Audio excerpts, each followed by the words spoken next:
Welcome, everybody, to a brand new Blu-ray and DVD out and about video today. And this week sees the release of, well, actually the re-release and recut of the third and final film in the Godfather trilogy, The Godfather, Coda, The Death of Michael Corleone, hitting store shelves along with the sci-fi horror experience Possessor, the horror thriller Smiley Face Killers, and a little more 4K love this week with the 4K edition of Collateral and Get Your Ass to Mars with the 4K edition of Total Recall, plus much more. So let's go see the deals, exclusives, and we are at our first location, Walmart. So let's go in and see what they got.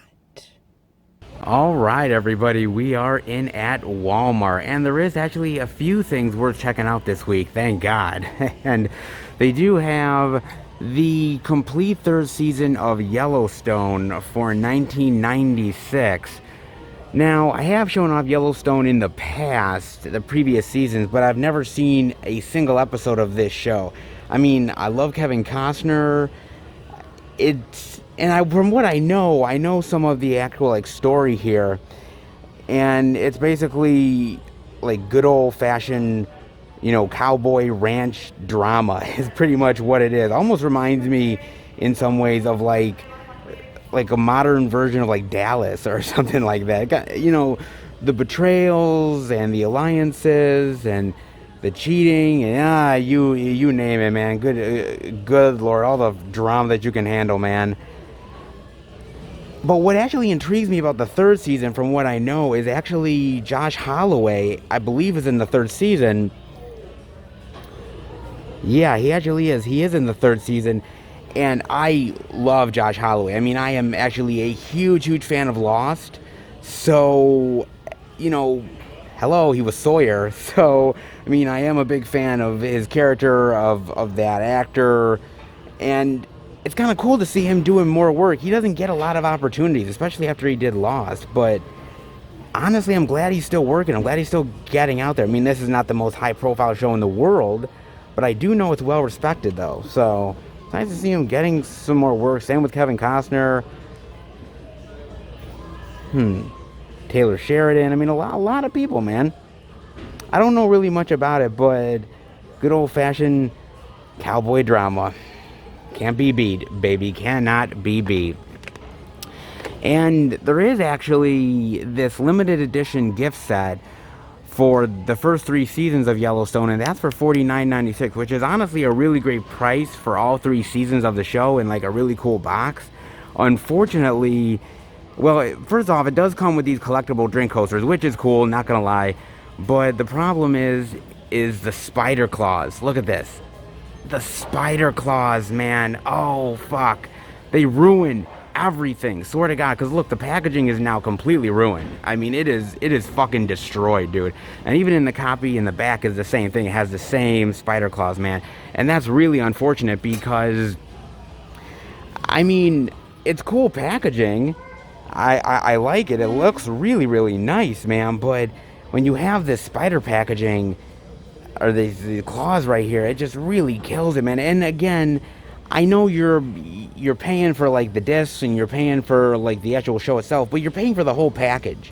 And when they do this, man, that really ruins it, man. I mean, as a physical media collector and lover, I see this and it just, man, it frustrates me, but it literally breaks my goddamn heart. I mean, it's a cool set, but when it's ruined like this, to me, it's practically worthless. And then I'm seeing they have the DVD of Possessor. Great. The DVD for $12.96, and I love that art, man. That is great art, dude. I like with the red and the yellow lathering, really vibrant, man. Really stands out, dude. I'm not gonna lie. Love that so much, man. Sweet. Wow, man. Some sci-fi horror goodness, baby. So I got a chance to watch this on Amazon Prime, and I was really curious about this because it's directed by Brandon Cronenberg, and he is, if you guys don't know, the son of David Cronenberg. And he's a very unique filmmaker,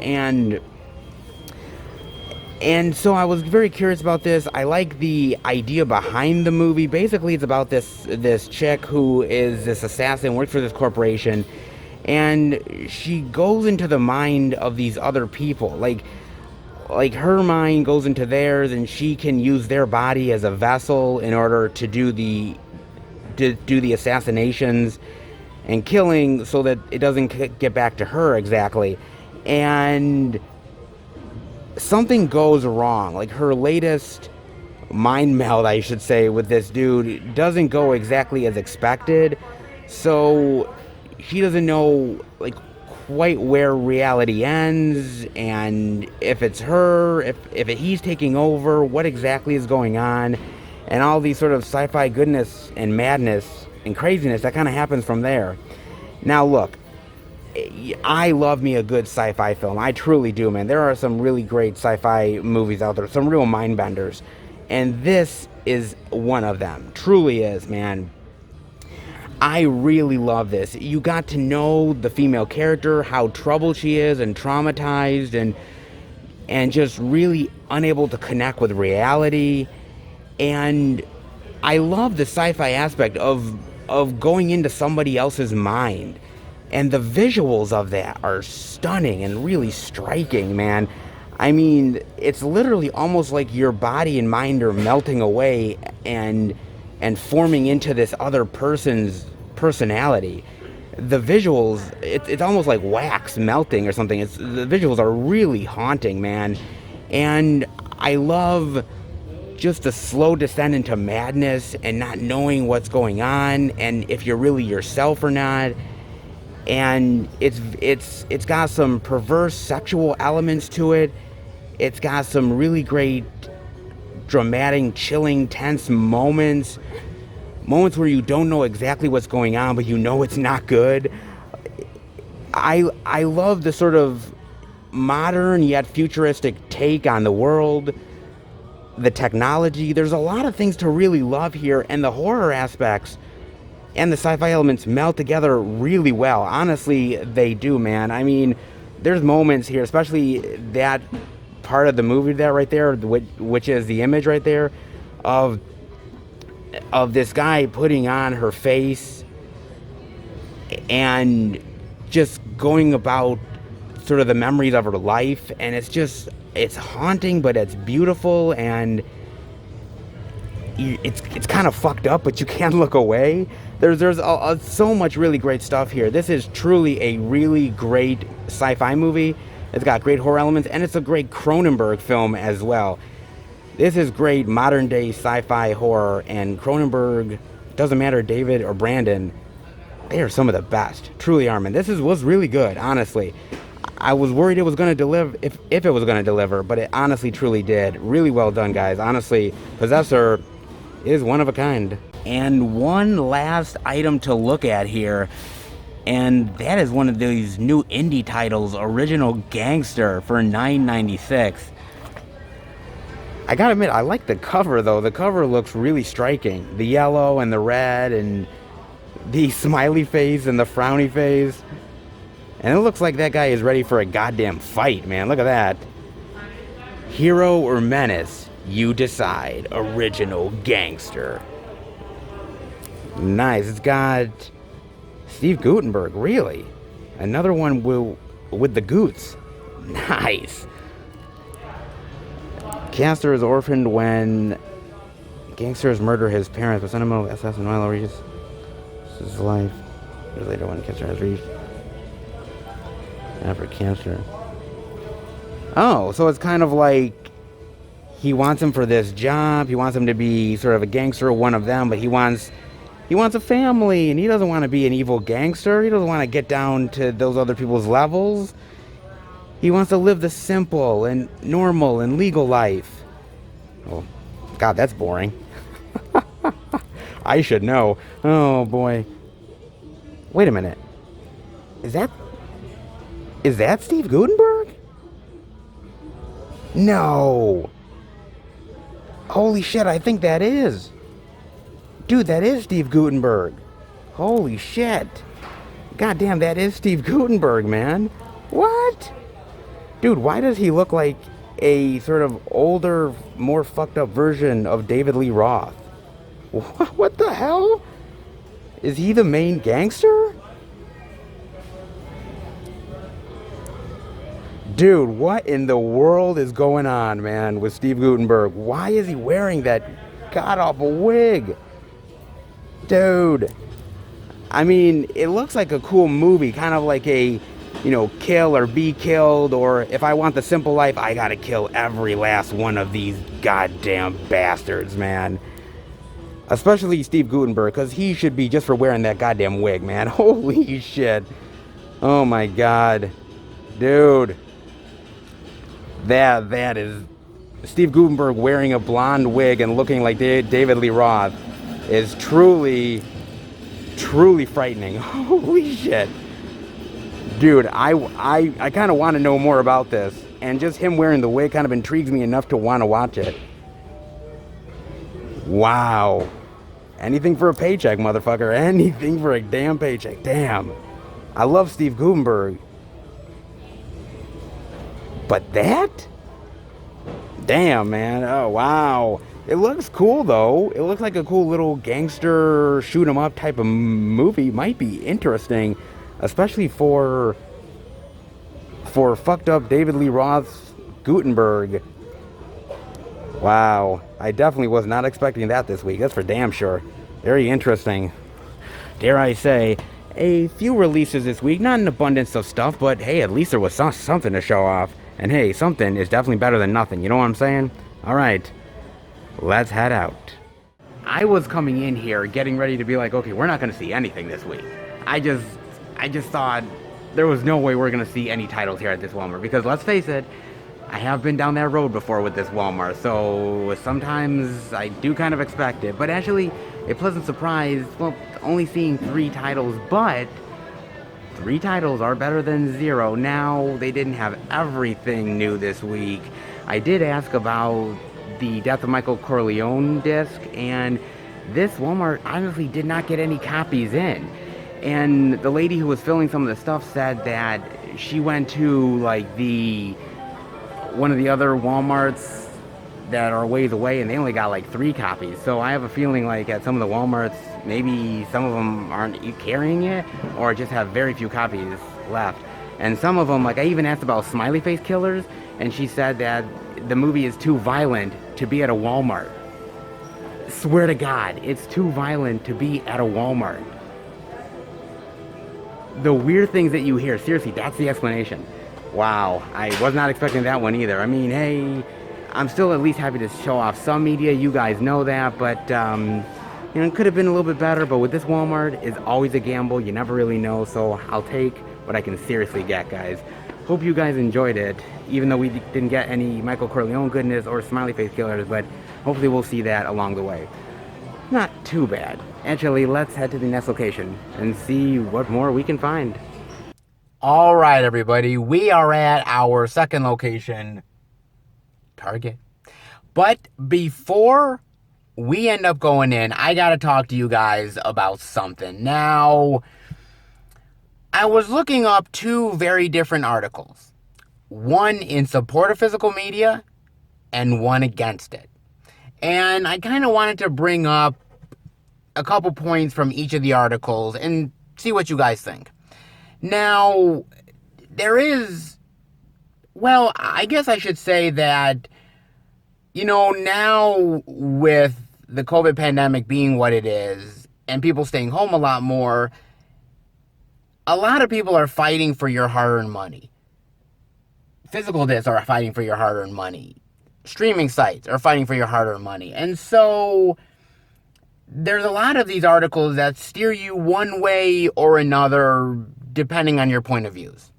Now, the for argument seems to be very simple. They say, well, look, a Blu-ray disc or a 4K disc has better picture quality, has better audio quality than a streaming site does, depending on your your capabilities, your Wi-Fi, Blu-ray, and 4K seem to be the ones that will win out in the day. Those seem to be the ones.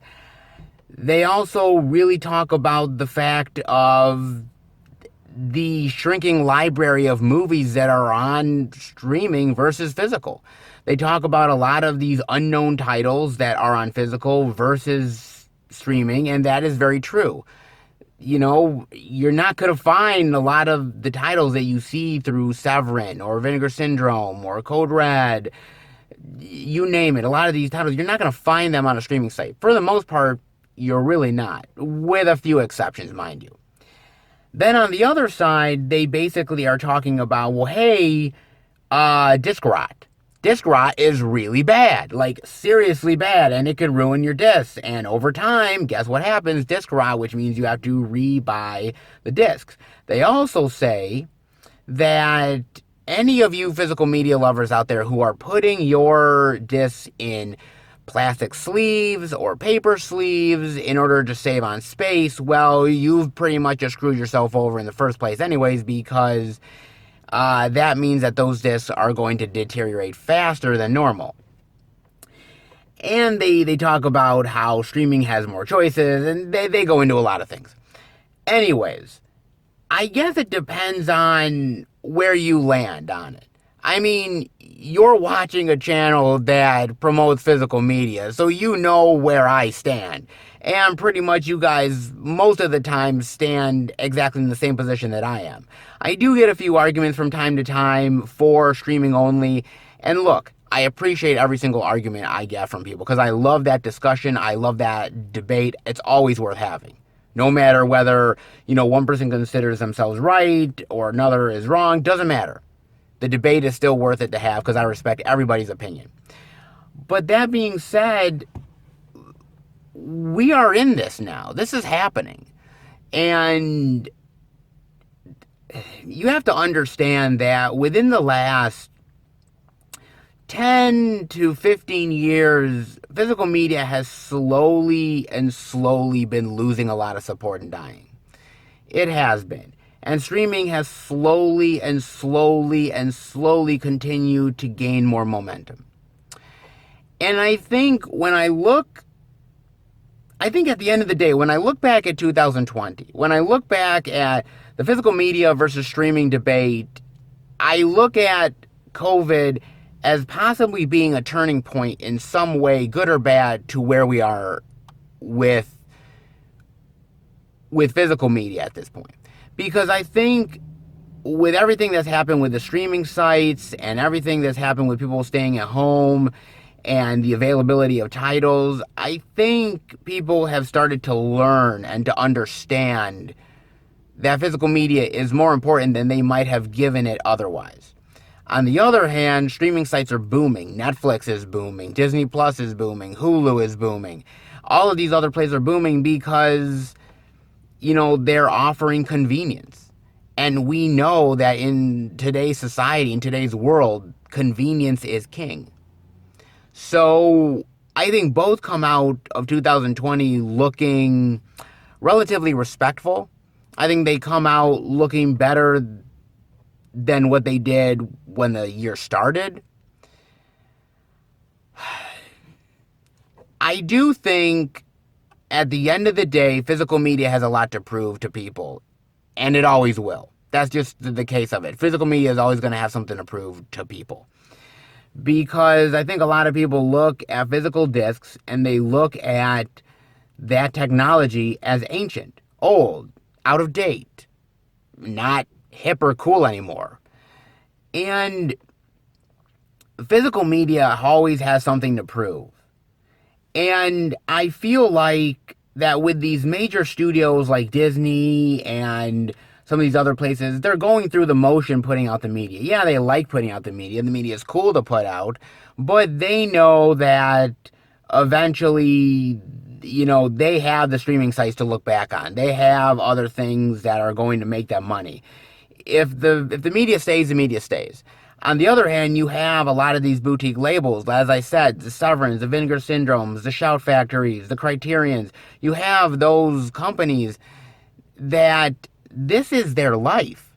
this is their world.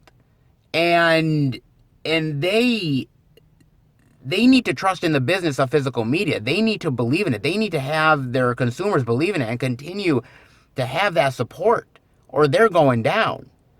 So at the end of the day, we could talk about, corporate this and corporate that, but they're going to make their money in the end. It's actually these smaller labels that are really depending on the physical media support nowadays. They really honestly are.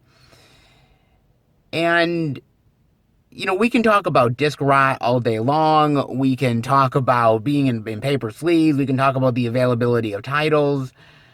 But at the end of the day, money talks, bullshit walks, and,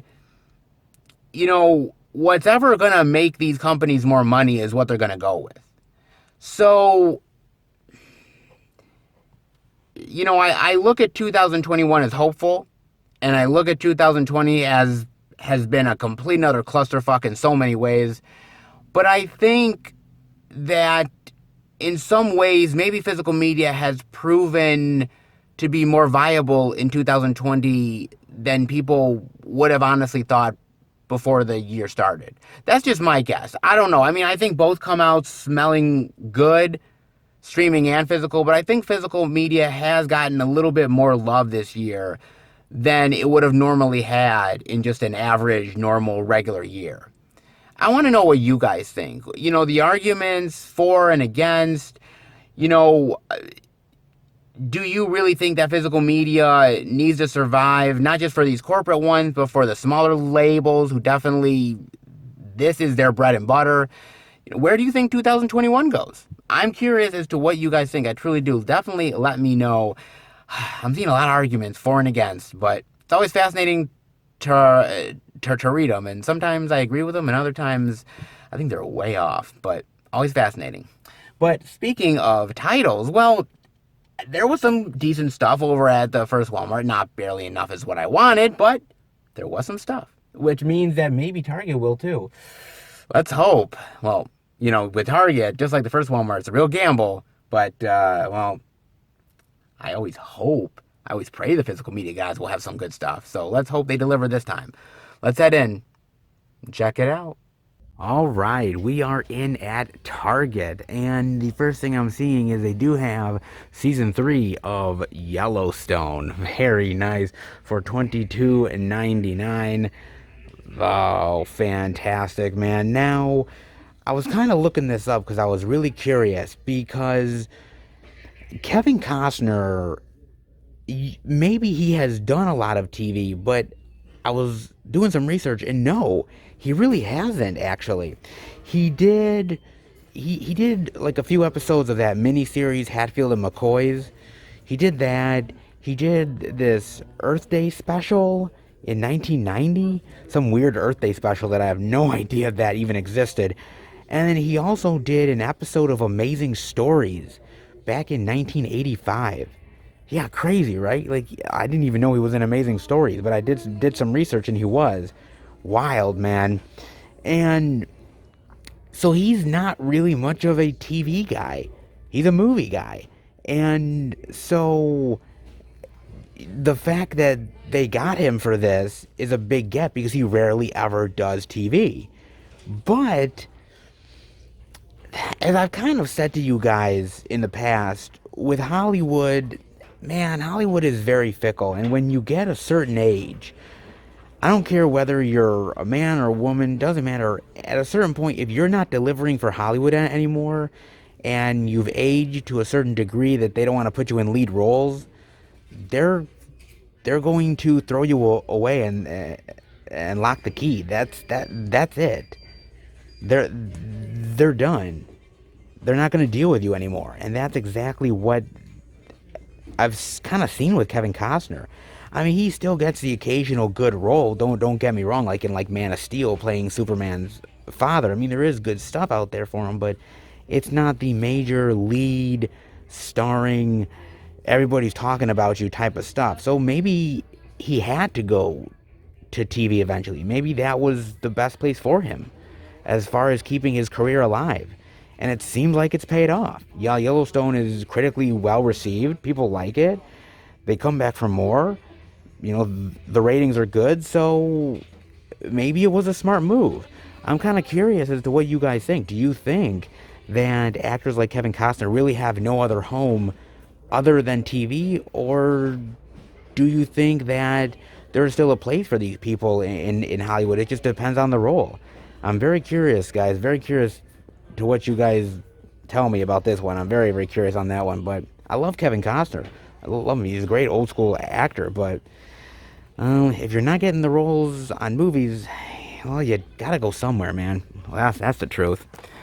They also have that first 3 seasons of Yellowstone box set for $49.99. And actually, thankfully, this does not have the dreaded spider claws. So actually, the package is in pristine condition. Not half bad, man. Really nice. The Godfather on a ranch. Okay. The Godfather on a ranch. I like that quote. That is definitely a very, very nice quote, man. And again, without the spider claws, for $49.99, the package is definitely worth it, dare I say. And speaking of Godfather, yes, the Godfather Coda, The Death of Michael Corleone, the Blu-ray for $14.99. Oh, I love that cover. That's great. So iconic, man. Jesus. Awesome to finally see it, man. Awesome indeed. Now, let's be real. Let's be honest. The Godfather trilogy is absolutely amazing. Okay? I don't think anyone is ever going to deny that. It's just the honest to God fact. It's iconic. It's masterful. The trilogy has literally been idolized for decades upon decades. And again, rightfully so, it deserves it, right? Because it's just an amazing set of films. Well, with one exception, and that's Godfather Part 3. Now, truth be told, I really like Godfather Part 3. I've liked it for a really long time. And I'm in the minority on that one, seriously, because, when it comes to the first Godfather, right, or even the second Godfather, the consensus is they're amazing films. They're epic. They're just classics, no doubt. No one's ever going to debate that or even discuss the merits of it not being a classic. I mean, seriously. But then you have Godfather Part 3, and I think a lot of people, when they talk about the trilogy, they talk about the Godfather Part 3 as being the red-headed stepchild of the series. And I think it's because I think people went in with certain expectations going into the Godfather Part 3, right? They were expecting the same thing as the first Godfather or the second Godfather, maybe even better. I mean, the expectations were so high and so hyped that I don't really think Godfather Part 3, in my opinion, could have ever really delivered, truth be told. But I think that Francis Ford Coppola and Mario Puzo wanted to go in a different direction. They wanted to do something different, something a little bit more introspective, something a little bit more looking back on your life and seeing the wrongs that you've done and trying to correct that. Seeing a man who is close to death and how everything has crumbled around him, and he's trying to just hold on to something that's legitimate, something that's going to last, a legacy that matters. And that's where they wanted to go with The Godfather Part 3. And I think people really weren't feeling it. And I think people continue to not feel it because decades later, people still call this the red-headed stepchild. People still consider this the weakest among the trilogy. And it might indeed be the weakest among the trilogy. They're not wrong when they say that. But at the same time, there's a lot of really great merit to this film. Yes, it might not be up to the same standards as the first and second one, but it's still really, really well done. But again, once those people have those opinions, it's hard to really change people's hearts and minds. You know what I'm saying? It really honestly is. So that's just been the way this is, and it's gotten a lot of flack for a lot of other reasons, whether it was the slow pace or whether it was Sofia Coppola's performance. I mean, let's be real. Sofia Coppola, yes, she is one of the weak spots of this film. She's not really an actress. It was actually supposed to be Winona Ryder, but that's a whole nother story. But there's a lot of weak spots to the film. Okay, truth be told, there is. But I think there's a lot to still really enjoy here regardless. And I think Francis Ford Coppola always kind of felt a little, maybe like he felt like the expectations were not what they were supposed to be. And he never thought of this as The Godfather Part 3. He always felt like it was always like almost like an epilogue to the Godfather story.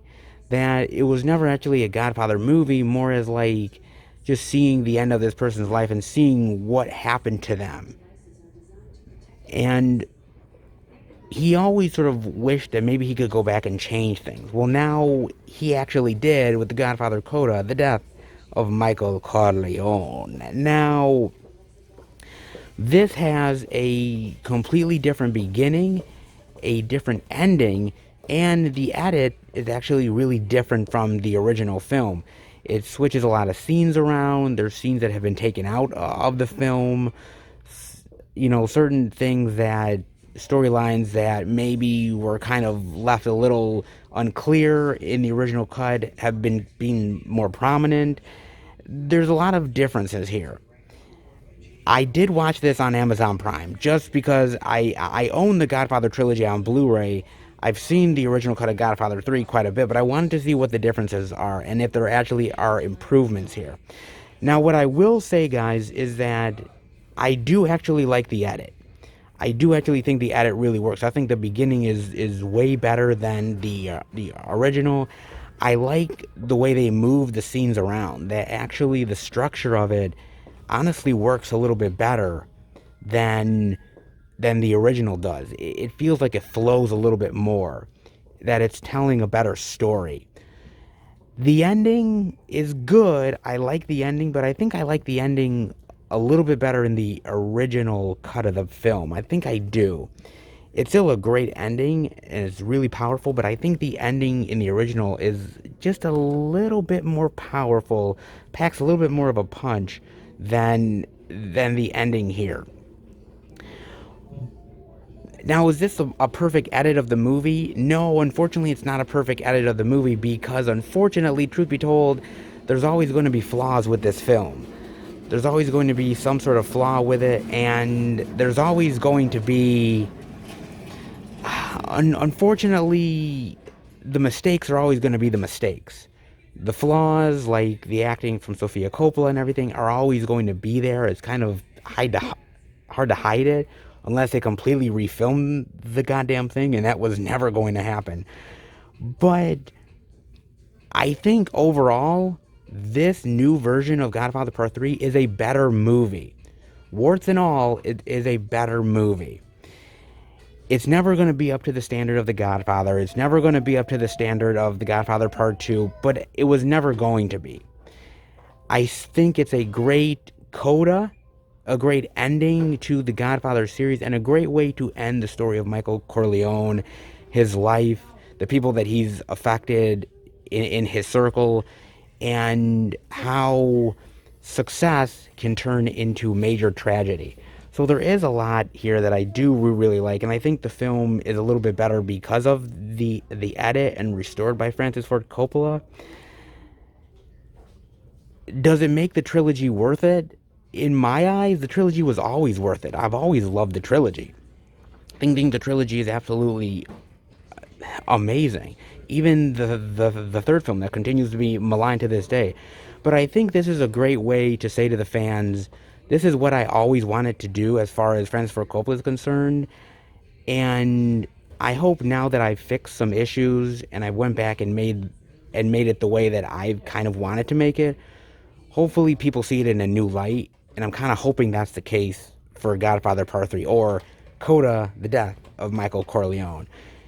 if you've sort of sworn off Godfather Part 3, give it another chance. A second, third, fourth, fifth, whatever. Give it another chance.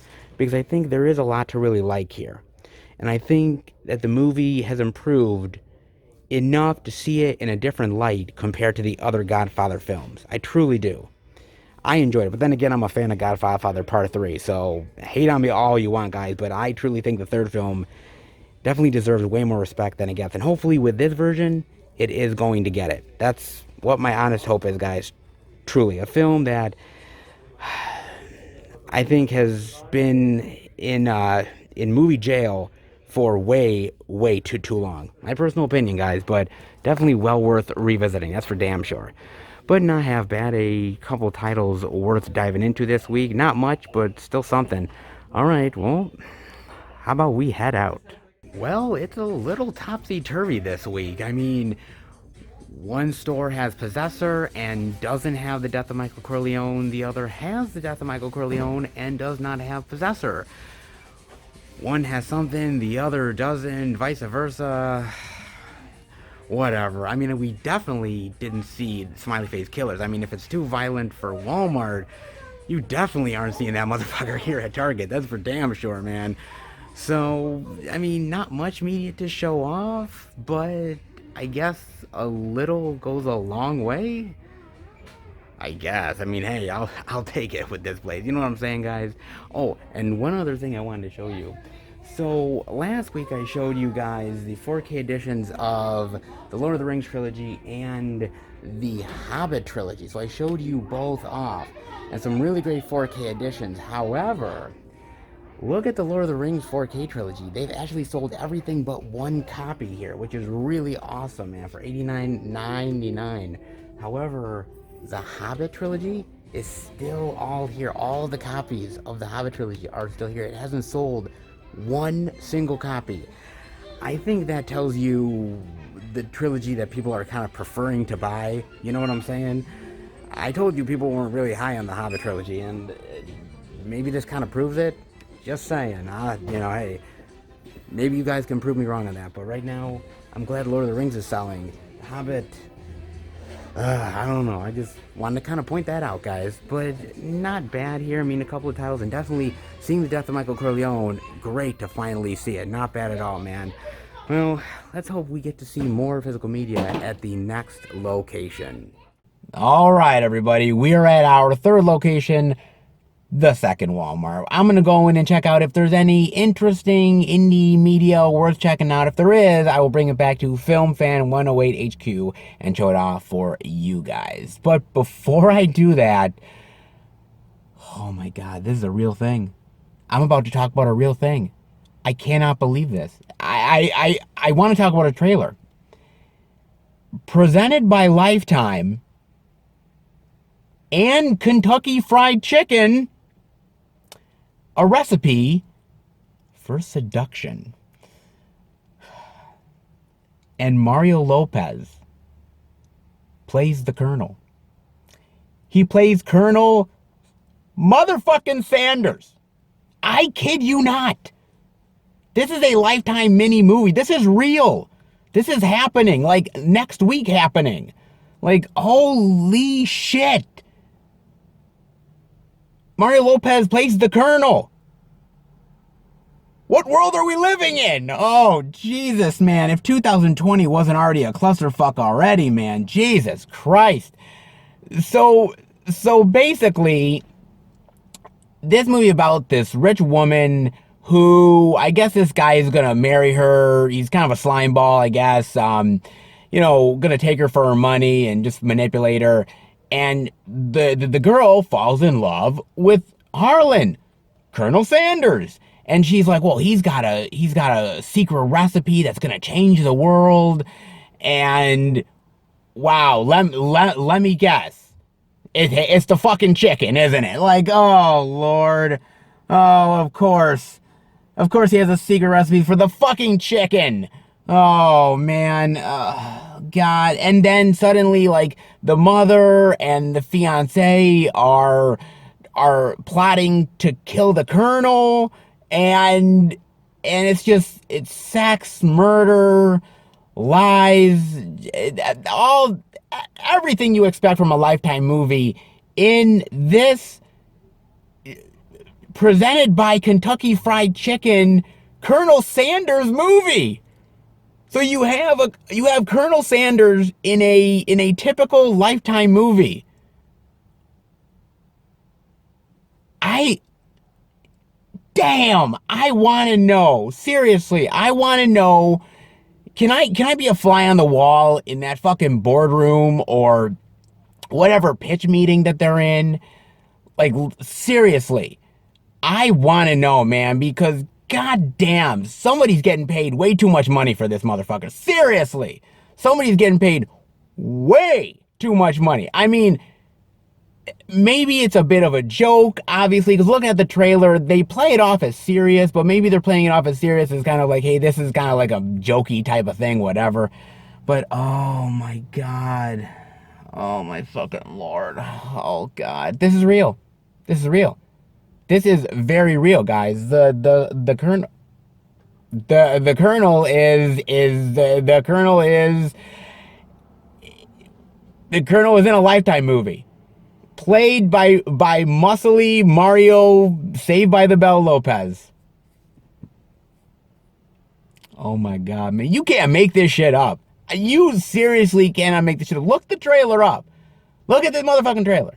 Seriously. This is real. Oh my God. I mean, God, truth be told, I'm kind of interested in checking it out. Only because, seriously, my mother watches Lifetime movies. She's obsessed by Lifetime movies. Is she gonna watch this? Like, oh my God. I don't know whether to laugh or cry. Seriously. Get ready for A Recipe for Seduction with Mario Lopez as the Colonel. And I would have never thought in my life that the first actor to play a major starring role as the Colonel is Mario Lopez.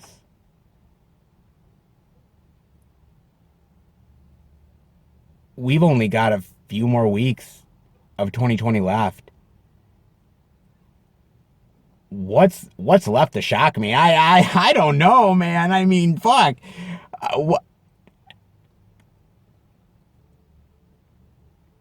Yeah, I've seen it all. I've seen it all. Damn. I don't know what to say anymore. Like 2020 just dropped the mic by releasing the trailer for A Recipe for Seduction with fucking Mario Lopez as Colonel motherfucking Sanders. That's it. That's it. It's done. It's done, baby. It's all good. Wow. Man, I don't know. I don't know what to say anymore, guys. I'm blown away. I don't know what more can be said about 2020, but that almost goddamn sums it up. Shit. Let me know what you think about the trailer for Recipe for Seduction. Like I said, I don't know whether it's just a hilarious spoof or it's meant to be like, you know, a real serious thing. What the actual fuck?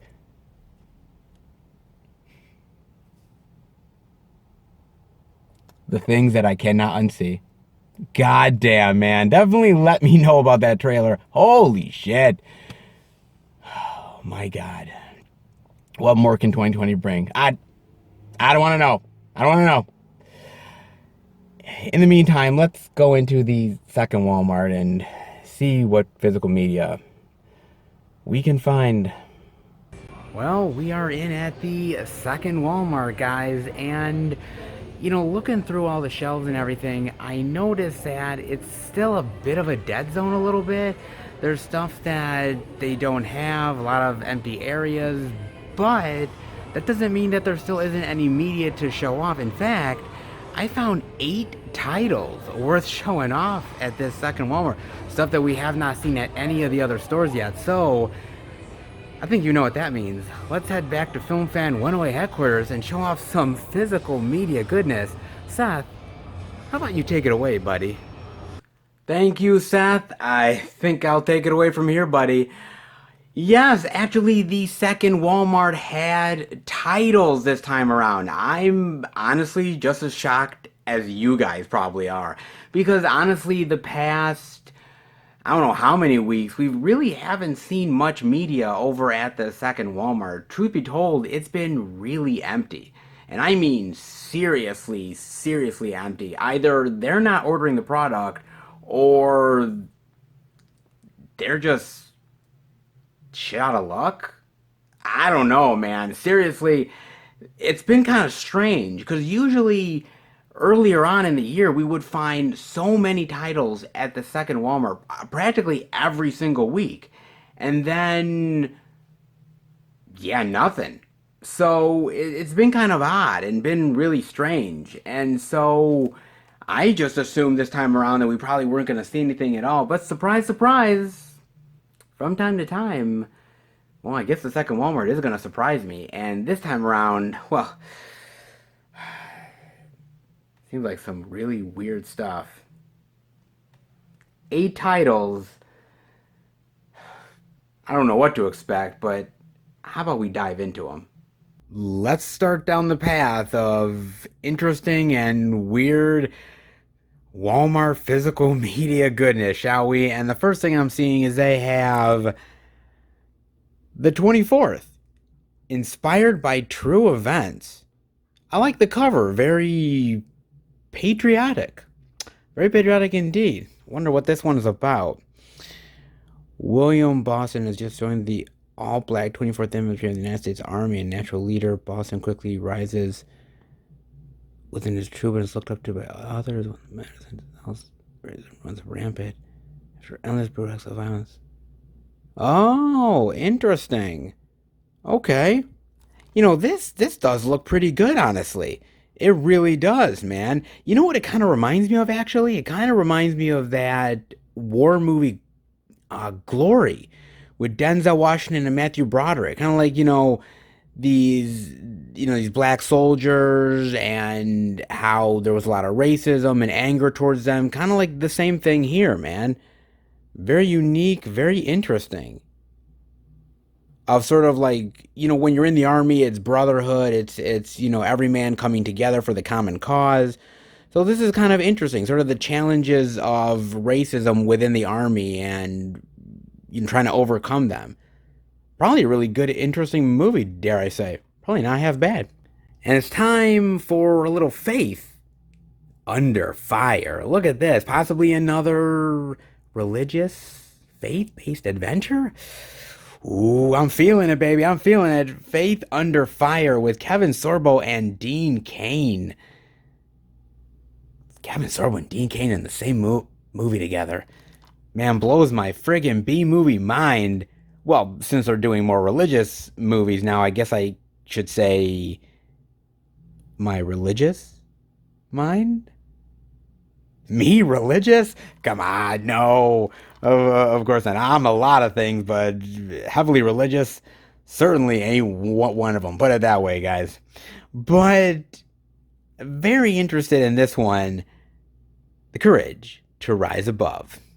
Let's see what this adventure is all about. After an exhausting night of saving a little girl from racing hellfire, worse yet, his 6-year-old daughter. Ooh. In jail cell. Punching a pastor? Wait a minute.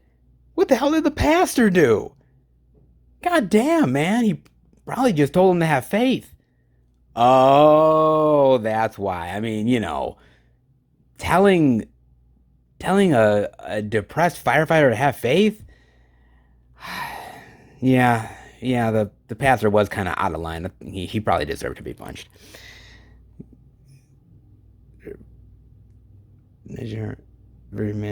Thomas challenged to faith is grief, and embrace faith in the darkest hour.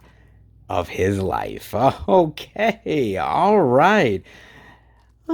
Finding God, finding your faith, dealing with your grief. Yep, definitely a faith-based adventure for sure, man. I'm surprised it's actually not Dove approved, but again, I don't know if this is exactly for all those faith kids out there, considering that the firefighter actually punches a pastor in the face. So, yeah, I don't think we want to promote that to the little kids. Let's just put it that way. Better safe than sorry. But a little Kevin Sorbo and Dean Cain faith-based movie action. Okay. Interesting. Then I'm seeing they have Proxima, the DVD, baby, with Eva Green and Matt Dillon. Now, I actually did watch this on Amazon Prime, guys. I actually did go beyond the limits of humanity. Now, I was actually really interested in it because of Eva Green and Matt Dillon. I'm like, wait a minute. Eva Green is a big actress. Matt Dillon has had some big starring roles and everything, and they're in this sort of indie movie. I was kind of curious about it. It's kind of like, space exploration. There was some interesting stuff where I was definitely dying to find out. Now, it's basically about this single mother who is training to be an astronaut to go on this space program, and she has this huge opportunity, and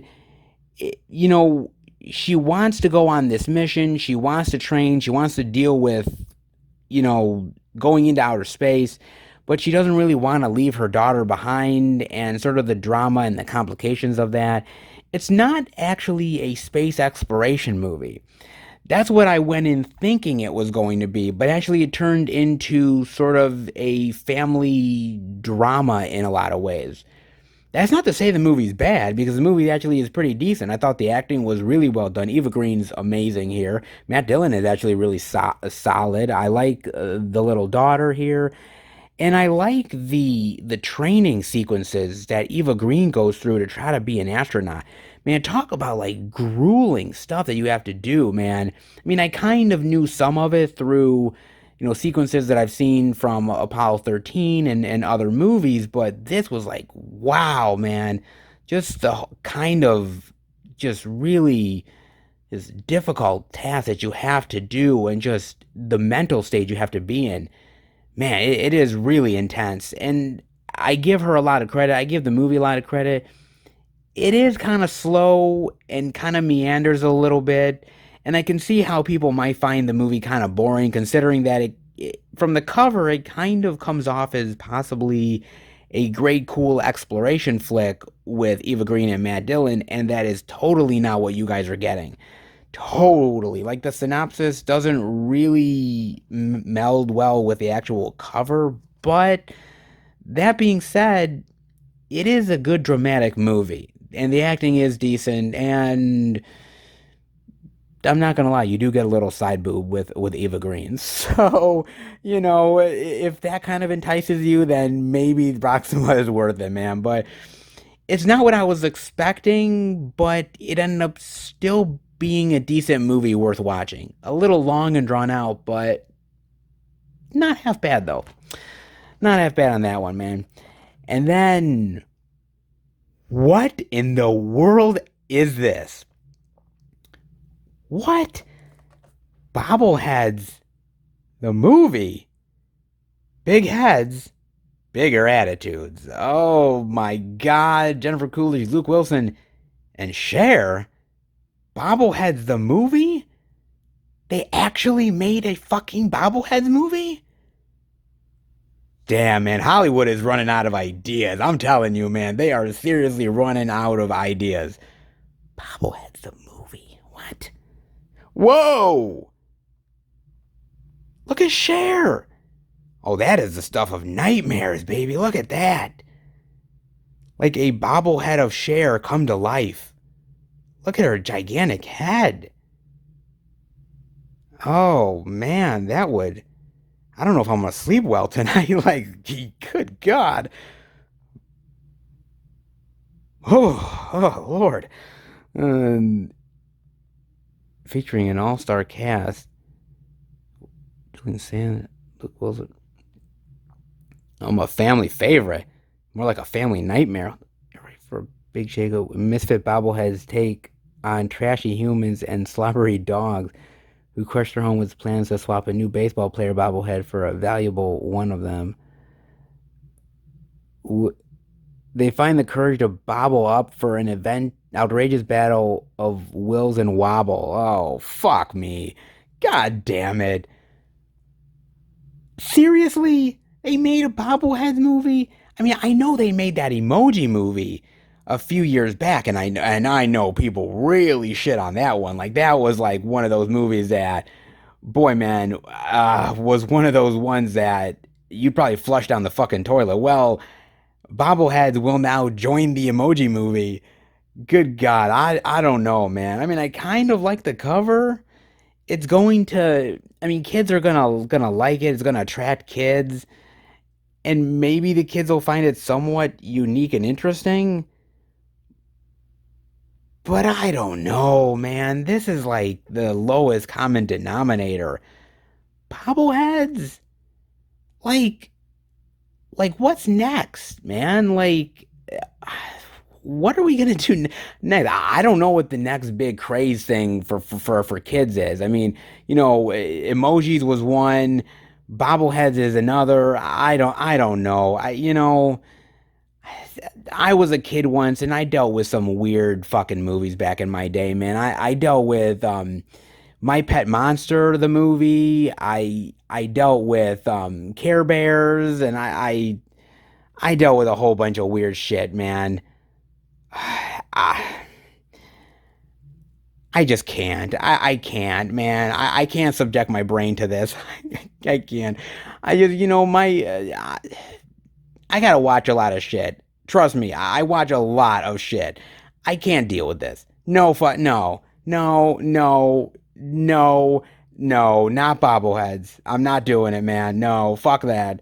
Hell no. And I kind of watched a little bit of Emoji Movie, and my brain was starting to turn to sludge. Bobbleheads? And I can't. I can't look at Cher like that throughout the entire movie. I can't do it. I can't. I'm having PTSD just looking at it. Oh fuck, no. No. Oh no. Stay far away from me. Far away. And now that we've gotten rid of Bobbleheads the movie, which thank God we did, let's focus on the next four here, shall we? And the first I'm seeing is they got Attraction to Paris. When all seems lost, just run. Yeah, but what if you can't run? What happens then?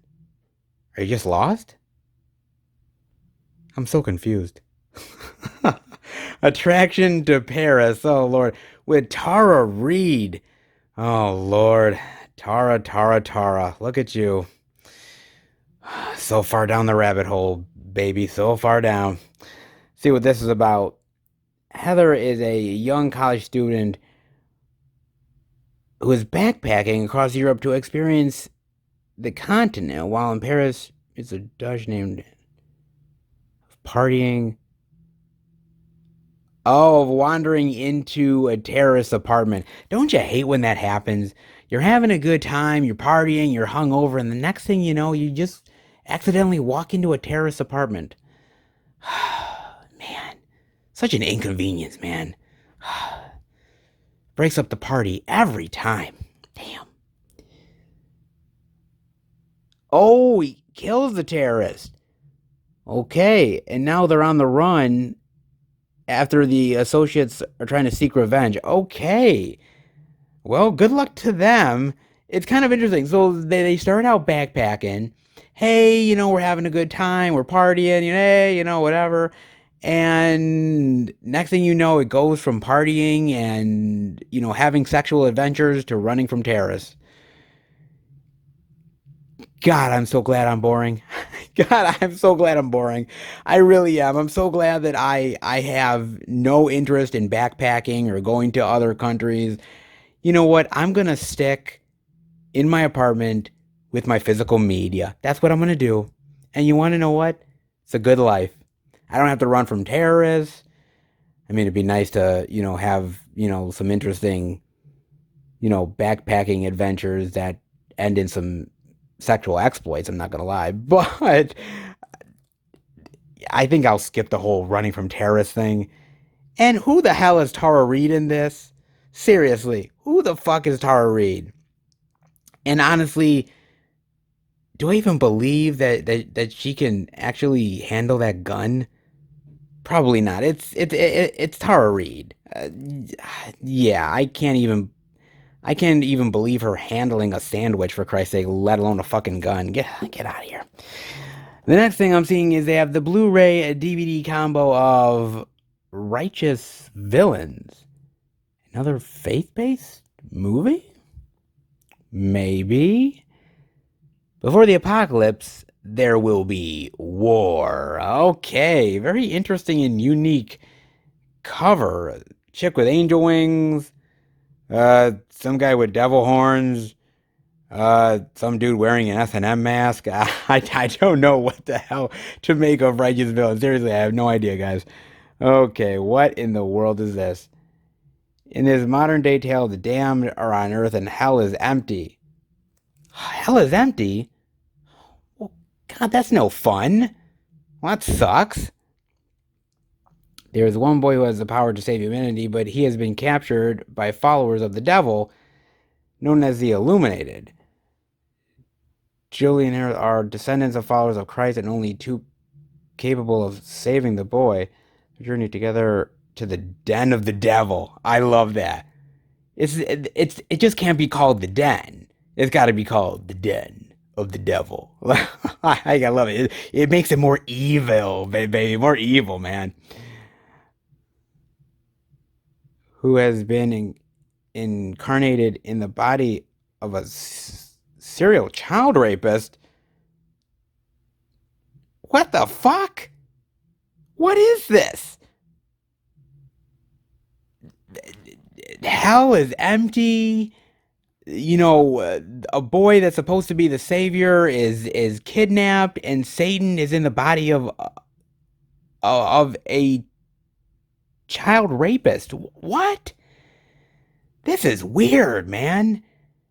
I mean, this is kind of a religious movie, but it is a weird one, man. I don't know what to think of this. This is odd. I mean, was there no other bodies available for the devil? Did he have to go into the child rapist's body? Did he not have a choice? I mean, the devil has went into some very interesting people over the years. I mean, I remember End of Days when the devil went into Gabriel Byrne, and that was a really great choice because Gabriel Byrne is awesome, but not a child rapist. No, what? No. Something is very, very wrong here, man. I don't know what this movie is, but it is weird. Wow, if you guys know anything about Righteous Villains, devil, let me know. Child rapists? What? Oh, Lord. Next thing I'm finding is they have the Blu-ray DVD combo of Red Rage. Oh, and look at that sexy lady. Very nice. They will eat you alive. Oh, I bet she will. Okay, okay. Well, what is this about? Red Devil is the most addictive drug ever created, but its supply is running low. Anything to eat and kill for the stays? Couple. Oh, they're killing drug dealers, and then this other person is like killing people who's getting in his way of keeping the drug. Ah, interesting. And they're kind of eventually gonna meet up and do battle. Oh, nice. Okay, I kind of like this, man. From the cover, it looks like an entirely different movie to me. Like seriously, it does not look like a movie about like killing drug dealers and this very addictive drug. It does not look like that at all, man. Seriously.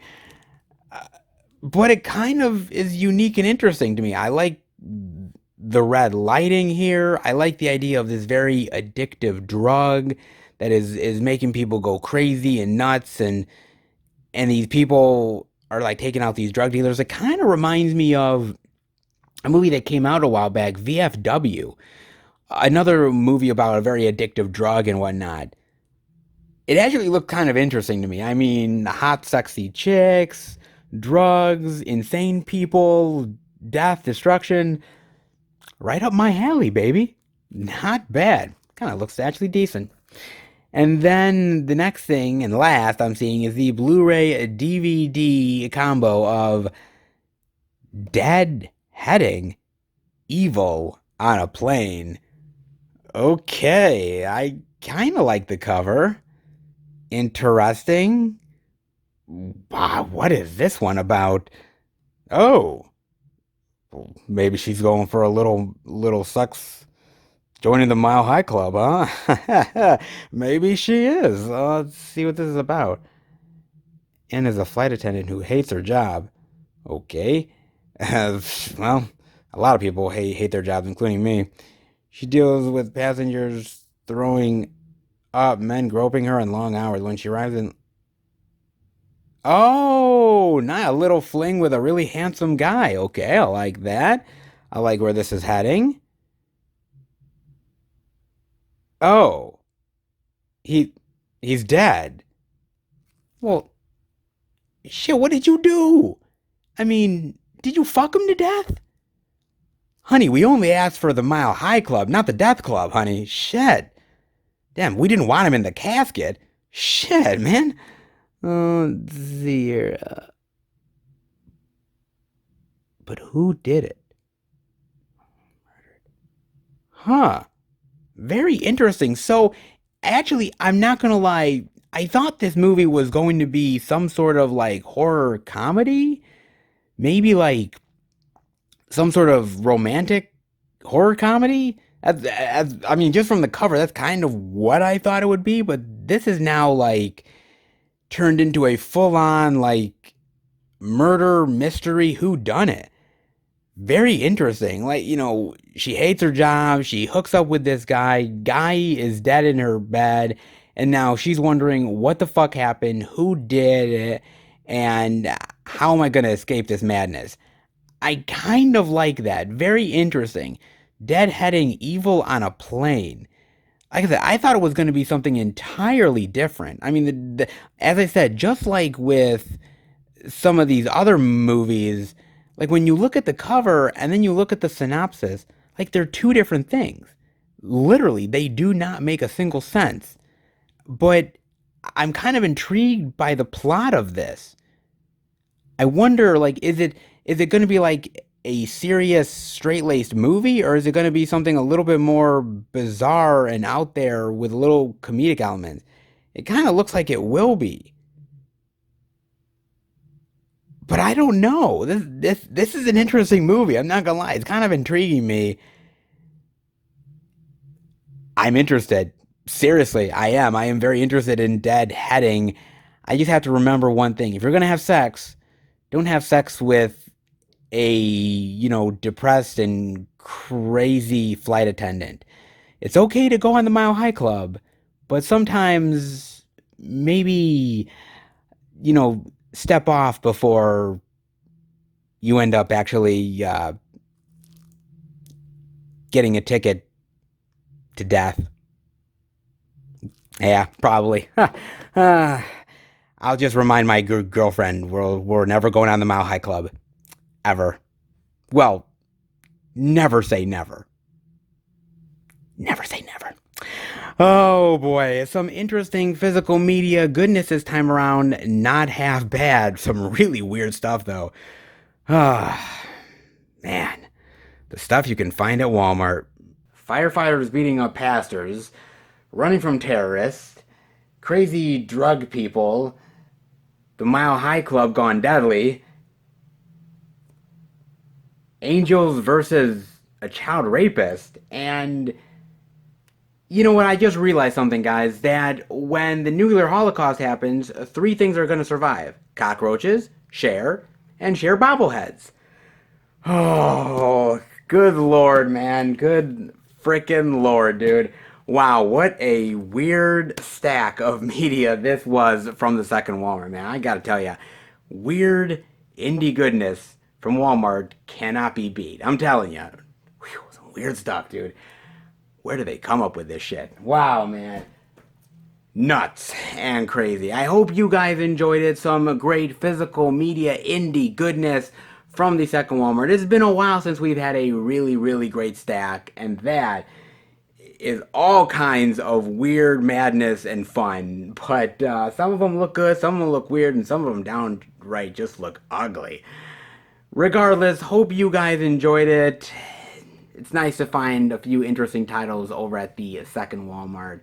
But that's not it, because there is a hell of a lot more physical media to check out. So let's head to the fourth location and find some more physical media goodness.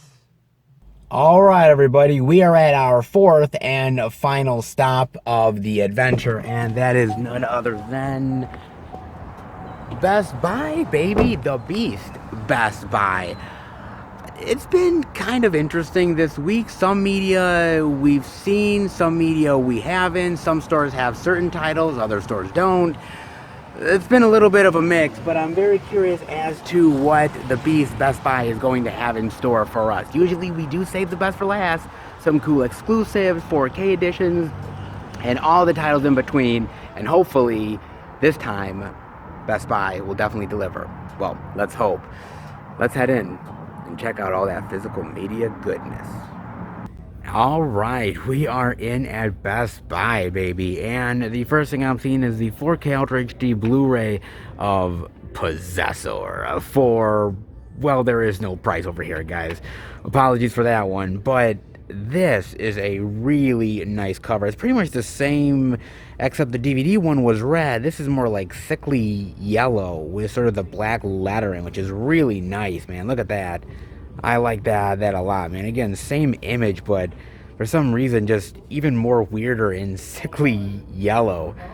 Definitely stands out, I will say that much, man. Very nice. God, man, this movie is one hell of a goddamn trip. As I said earlier, directed by Brandon Cronenberg, and as I said, the son of David Cronenberg. Now,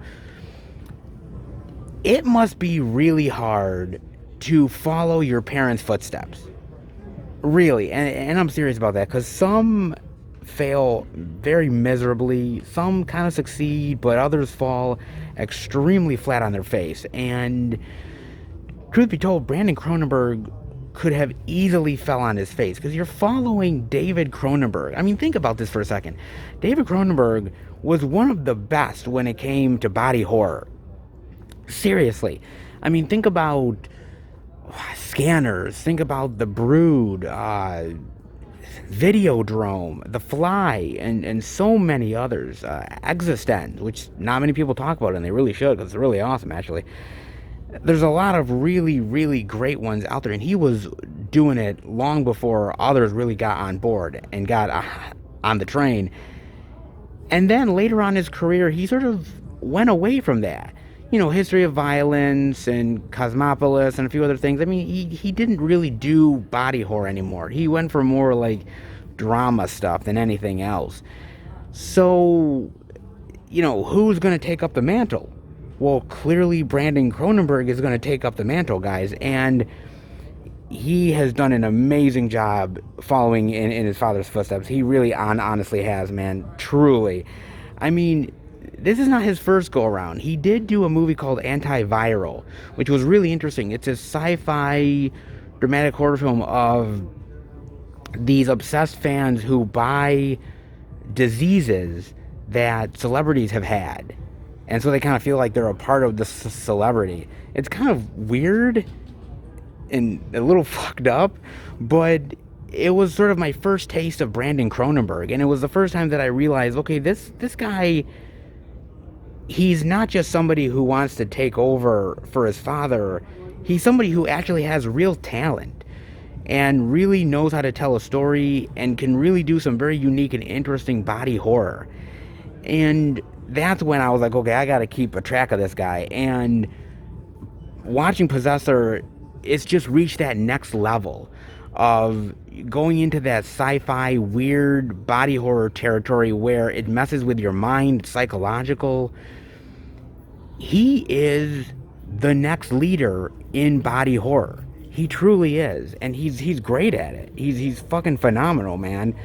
I gotta give Brandon Cronenberg a lot of credit. I mean, look, you're following in one of the best sci-fi body horror director's footsteps of all time, and somehow he's succeeding. And what's interesting now is that it's like, look, being a fan of cinema and a fan of horror and sci-fi, you've almost seen it all.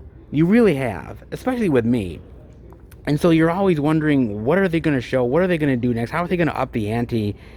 And David Cronenberg pushed the limit, and I think Brandon Cronenberg is going to do the same thing. I really do, man. I mean, truthfully, he is a director that's really on my radar. I cannot wait to see what he does next, because if he's following his father's footsteps, then I cannot wait, because I can't wait for more fucked up, weird, messed up horror and sci-fi goodness that he's going to bring us. Really, I can't say that every sort of kid that's followed in their father's footsteps have succeeded the way that you would hope they do.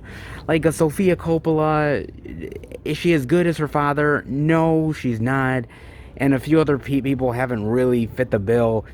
But something tells me Brandon Cronenberg is going to deliver. He really does. I just feel he will. I don't know if I'm going to be proven right or wrong on that. Who knows what the future holds, but for the time being, with Antiviral and Possessor, I think he really has delivered so far. Truly, I'm impressed, man. You have your deleted scenes, behind the scenes, and trailers. That's it. Not really a commentary or anything. I would have loved to hear your thoughts about this movie, but this is one weird mind fuck of a trip. It's very unique body horror. It's very interesting psychological madness. And it takes you to some very unnerving places. And man, was I so happy to go there. So awesome, man. And Brandon Cronenberg, that dude is somebody to look out for in the future. Possessor, Uncut, and all that body horror goodness. And then I'm seeing they have the Season 3 Yellowstone Blu-ray for $24.99. Very nice for all you Yellowstone lovers out there. And actually a lot of special features, man. Making of Yellowstone Season 3, working with the director, the SFX supervisor, inside Yellowstone Season 3, stories from the bunkhouse. Actually some interesting features, man. Again, I've never seen a single episode of it, but people tell me that it's good, so how can everybody be wrong? Some ranch drama with Kevin Costner. Well, hope it's at least better than The Postman. Put it that way. Or Waterworld. But to be fair, I haven't watched Waterworld or Postman in a long time. Maybe I should reevaluate those at some point. Let's just say, hope it's good Kevin Costner. Okay, put it that way. Then I'm also seeing they have the 4K Ultra HD Blu-ray digital of Collateral for $19.99. Yes. Some Michael Mann goodness, baby. Look at that. Actually, is it just me, or I'm kind of looking at this cover, and does Tom Cruise's head look bigger than his body? Like look at his head and look at his neck. Like, they look very, very weird proportions. It doesn't look right to me or something. Like his head was photoshopped onto his body or something. It really looks weirdly photoshopped. I don't know, something's off about that, man. Really weird, dude. I don't know about that one, but very odd. But it doesn't matter, because the movie itself is really, really awesome, man. I mean, I love this. Tom Cruise is amazing here. Jamie Foxx is absolutely fantastic.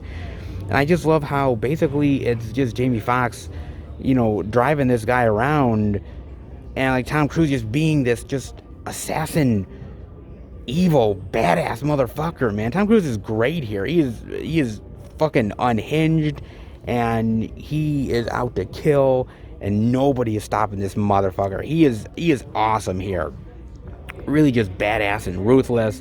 So well done. And Jamie Foxx is somebody who, as the character, as scared at first, and kind of really comes into his own and really starts to challenge what's going on and starts to really hold his own against Cruise, man. Really great. But this is like the Tom Cruise show, and he delivers amazingly, man. The action here is amazing. Drama is really well done.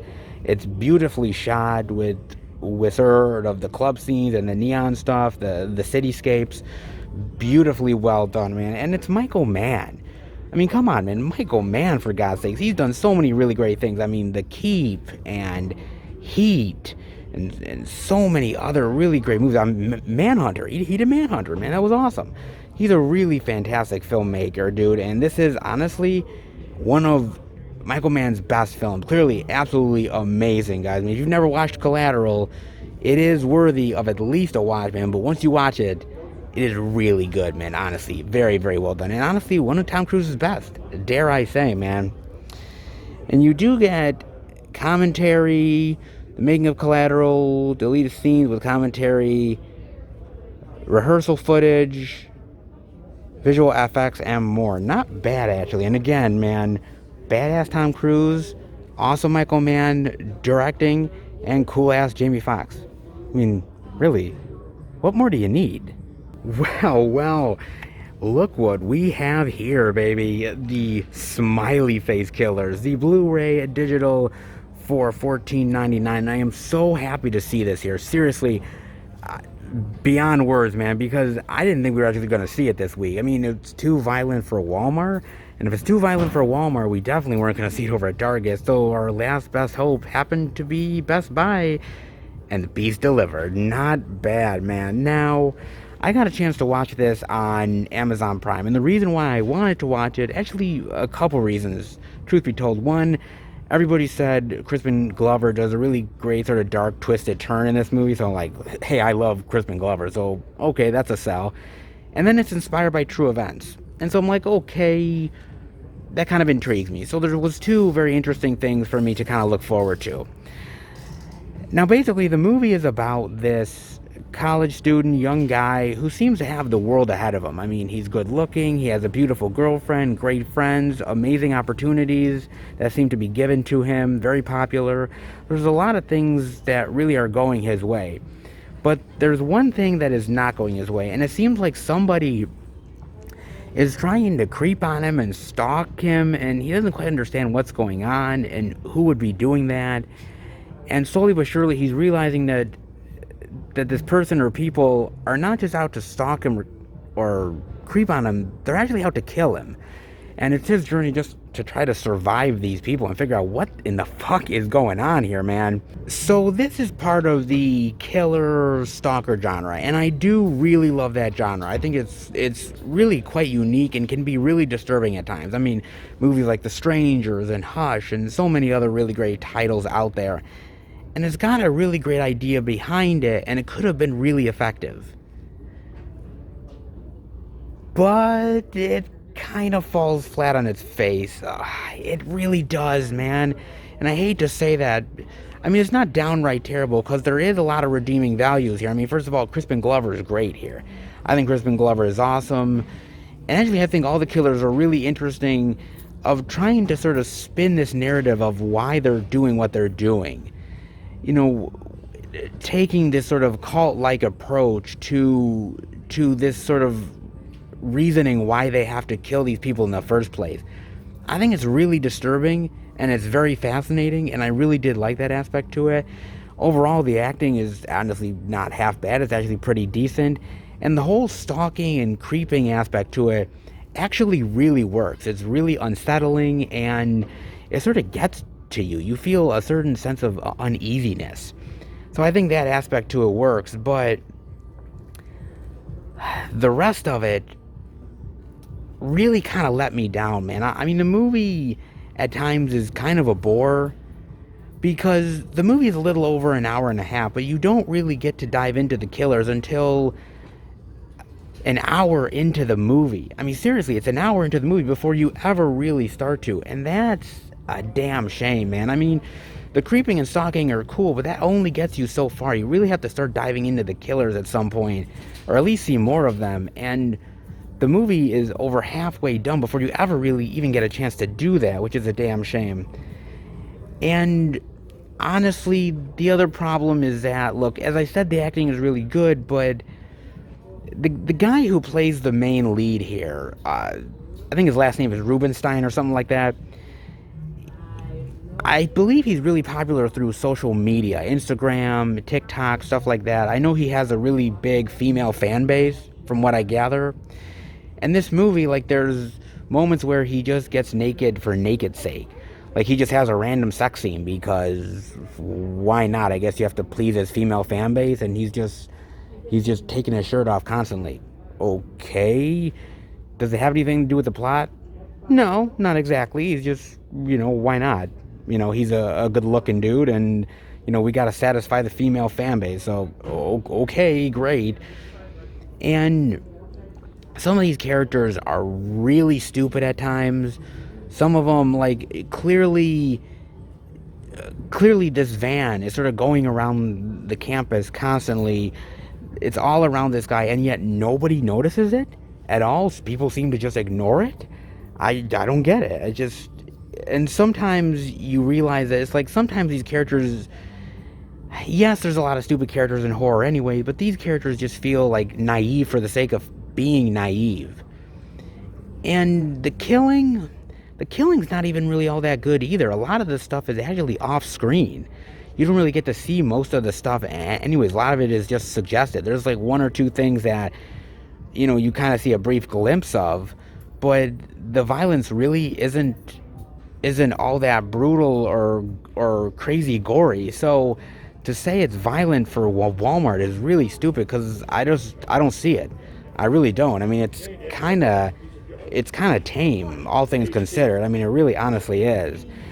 I mean, the other problem that I have, well, not really even a problem actually, is that, as I said, this title is inspired by true events. Now, basically, from what I found out through my research, through the 90s, through the early 2000s, there was a lot of killings going on in college campuses. Like, there was a ton of them.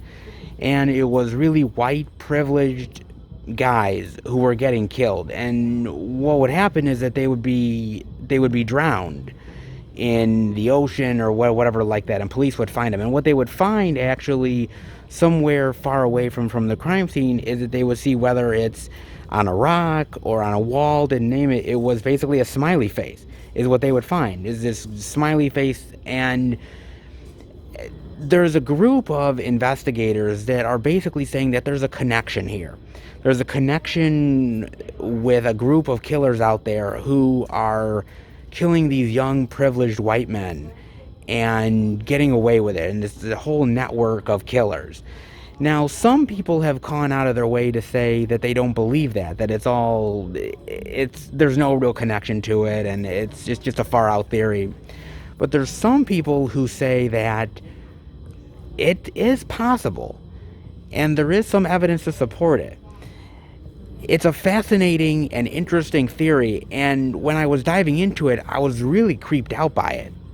Just the fact that this is possible, or it could be possible. And with smiley face killers, the potential is there. The true events are really frightening and scary.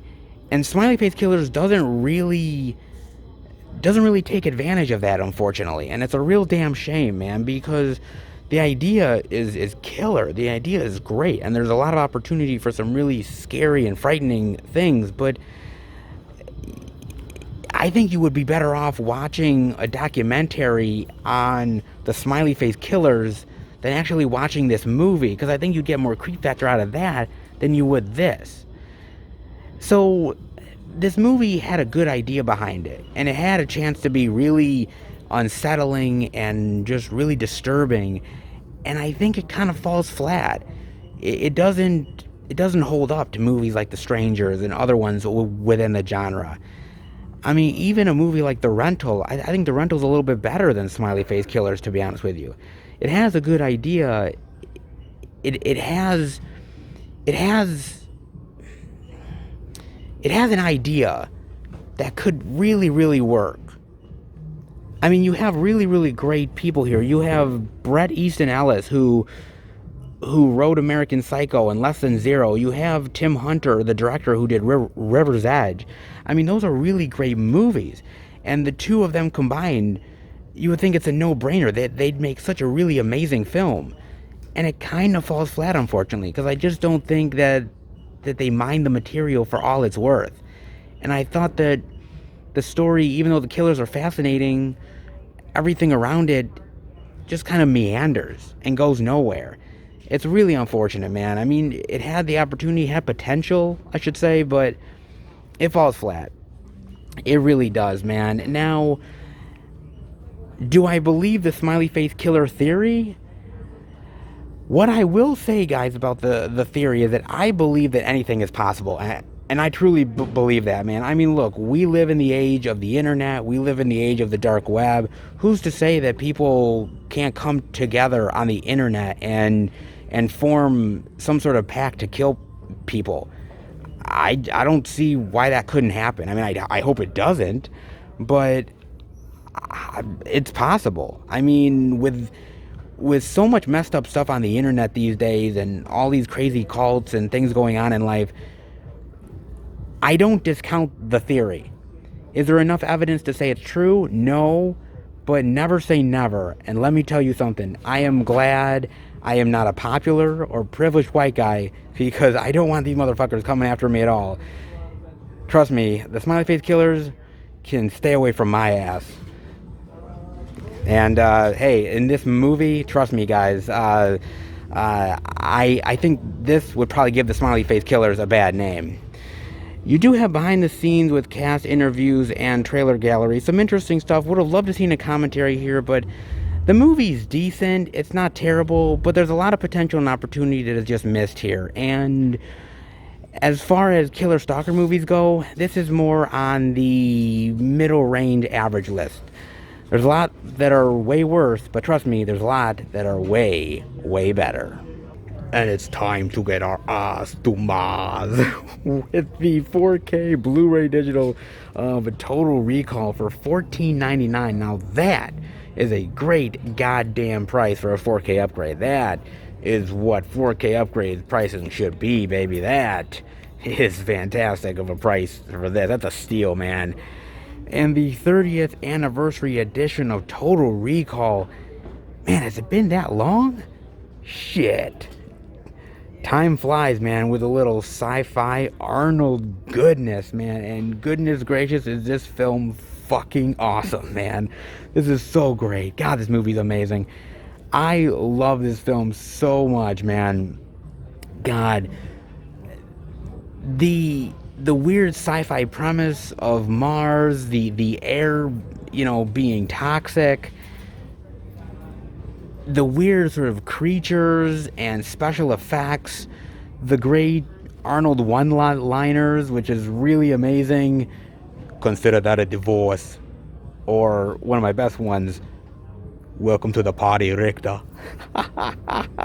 Oh my God, man. So good. This is one of the best. And Arnold is awesome, man. Good Lord. This is just pure fun. It's sci-fi weirdness. It's got great one-liners.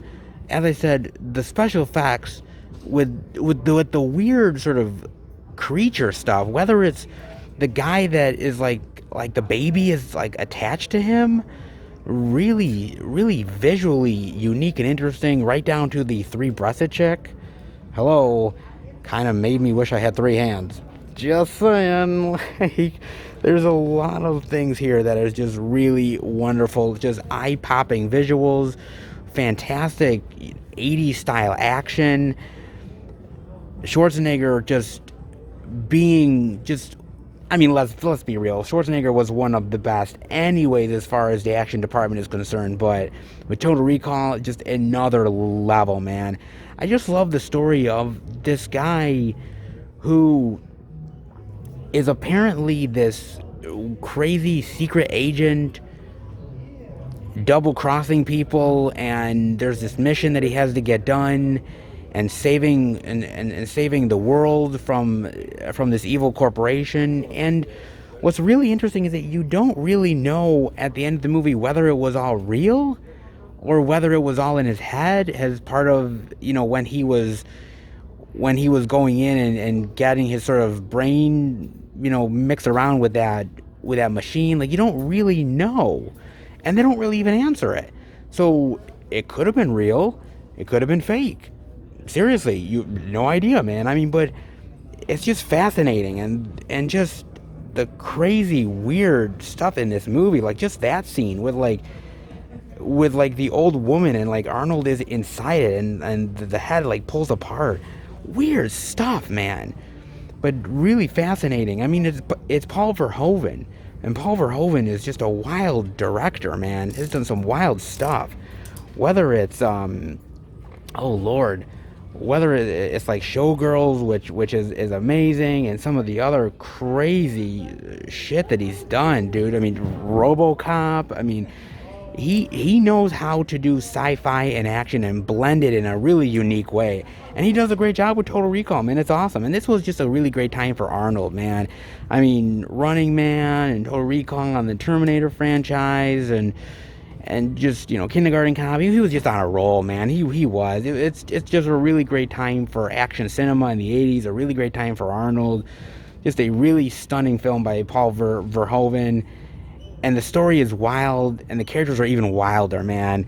It's such a great movie. I mean, not that really crappy Colin Farrell remake, which can basically piss off, but this movie, which still, after 30 years, is still just as fascinating and awesome as it was even when it came out, man. Amazing, and the 4K should look fantastic here. Absolutely stunning, man. And all that special feature goodness. Look at that. So awesome, man. That is a lot of wonderful goodness, man. And for $14.99, that is an upgrade. Definitely worth having, man. That is freaking fantastic. Some Total Recall goodness. With this 4K, I'll definitely be getting my ass to Mars. And we can't leave Best Buy without talking about a little Godfather, baby, Godfather. The Blu-ray digital of Coda, The Death of Michael Corleone, for $14.99. And, you know, when you're promoting one Godfather movie, oh shit, you gotta promote the other ones, man. I mean, Blu-ray of The Godfather and The Godfather Part 2, both for $8.99. Classic, man. Immortal masterpiece, baby. The classic. I'll make him an offer he can't refuse. Great, my God, great. And speaking of another classic, one of the best sequels of all time, The Godfather Part 2. I knew it was you, Fredo. You broke my heart. Oh, so good. Oh my God, man, amazing. And De Niro, baby, amazing. But look, this has a really good line too, man. Very iconic. Just when I thought I was out, they pulled me back in. Oh my God. Now, look, let's talk about Francis Ford Coppola, okay? Let's talk about that guy. You know, there was a time in Hollywood, long time ago, when filmmakers were auteurs. It wasn't about the executives in a boardroom. It wasn't about some head of a studio or some, you know, pencil neck, you know, pencil pushing geek in the you know, promotion department or the production department, basically saying, oh yeah, you know, you can't do that because, you know, that's not really good for the story. How about this? Because that's a good thing for the demographic, and we should do this because it's going to trend well, and it's going to do well in the theater if we put this actor in there, or if we do this little thing. They didn't have that. It was basically auteur filmmakers doing their thing, wanting to tell a really great story, and the studios giving them carte blanche to tell the tale that they wanted to tell. And I kind of feel that Francis Ford Coppola is one of the last of them. I truly do. He's somebody who I truly do believe is one of those great filmmakers who, if you look back at his career, there's a lot of these movies that I don't think really could have been made now, or even made under the Hollywood system that we still have to this day. I mean, you look at Apocalypse Now, or The Conversation, The Cotton Club, Jack. Oh my God, I mean, so many amazing movies that he's done, and it's amazing the kind of stuff that he was able to accomplish as a filmmaker. It's astounding. It truly is, man. It amazes me. And Francis Ford Coppola was always a director that really championed filmmakers and championed filmmakers as the artists that they truly are. He's one of the people that championed George Lucas. And that's a really interesting thing to think about, that he was the one that championed American graffiti and helped also champion Star Wars. And where would we be in life without some of those movies? I mean, he gave some unique filmmakers a voice, and he gave movies as an art form a voice. And he was an amazing, amazing, accomplished filmmaker who, to this day, I'm astounded by his career. I truly, truly am, man. It's amazing what he was able to accomplish. Because again, do you think the Godfather movies could be made today? No, I don't think they could. I mean, they wouldn't want Al Pacino. In fact, crazy enough, truth be told, in the first Godfather movie, the studio did not want Al Pacino. They didn't want him at all. And basically, Francis Ford Coppola had to fight to get Al Pacino in the very first Godfather. He had to fight for it. He didn't want him. And so I think for me, it kind of comes down to the idea that Francis Ford Coppola, he was able to be a filmmaker that he said, he went to the studio and he said, look, trust me. I know it may not seem like the right choice at the right time, but I guarantee you when you look back, it's going to. And they trusted him. And you don't have that same trust with filmmakers and studios nowadays. You just don't. A lot of that trust is gone, and I think the studio system has changed.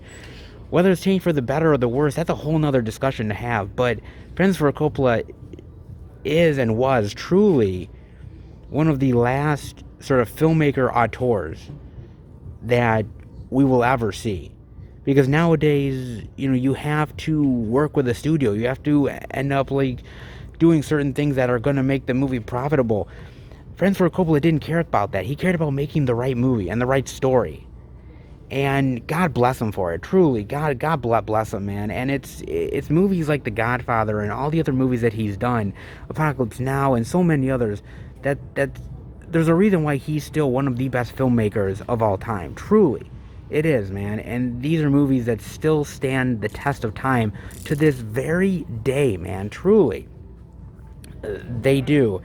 Now, later on in his career, I think there was a lot of sort of clunkers by Francis Ford Coppola. I mean, the last couple of ones that I really liked from Francis Ford Coppola, of course, is Bram Stoker's Dracula, which is an amazing movie. One of the best Dracula films of all time.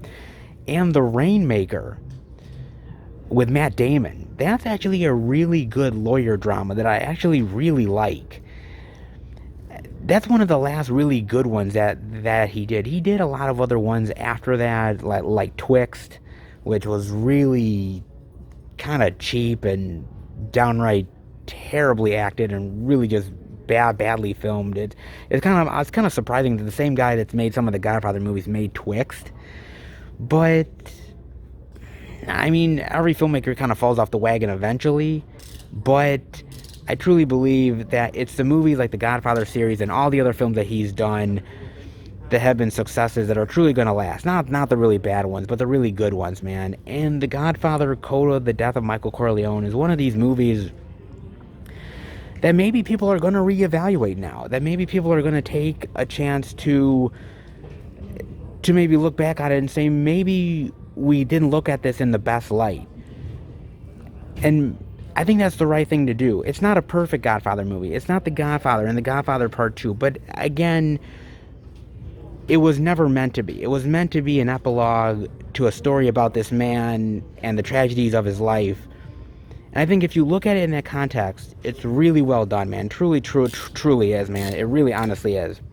Now, I will say one other thing. There was actually years and years and years ago, when Mario Puzo was still alive, there was actually talk of them doing a Godfather Part 4.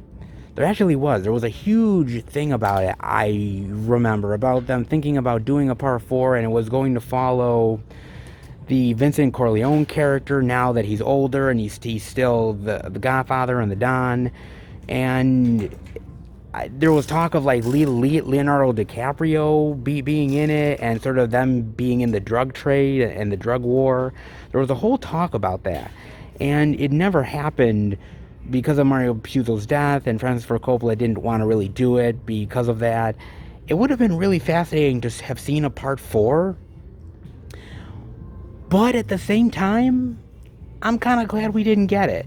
I just don't think we need it. The trilogy is nice as is. It's kind of a nice what if, but I think the Coda Death of Michael Corleone is a great little ending to a really solid trilogy that still to this day lasts, man, and rightfully so. Very, very well done, man. Now, all you get here is an introduction from Francis Ford Coppola, but the man is amazing, okay? And he does go out of his way to explain why he's doing this, and that hopefully people will look at the film in a different light, and I truly hope so, man. It's a different experience, but when taken in the right proper context, I truly feel that this trilogy is one of the best trilogies of all time. Warts and all, still one of the best, and I dare you guys to say I'm wrong. Dare it. Godfather, Godfather 2, and the death of Michael Corleone. Perfect. Perfect. Not half bad, man. And just like any physical media lover, just when I thought I was out, they pull me back in. I also just wanted to show off here, guys, that I'm still seeing that Rambo huge, wonderful Steelbook set. But it went back up to $84.99. It was $79.99, so it went back up $5. Ah, damn it, man. I have a feeling this is going to be one of those sets that's going to fluctuate in price. It will eventually go down to a price where I'm comfortable with. But until that day comes, like I said, my patience is truly going to be tested with this one, man. Truly. I have a feeling on that one. I'm also seeing they have the 4K Blu-ray digital Steelbook of It's a Wonderful Life for $27.99. They do have this, which is actually a really nice Steelbook.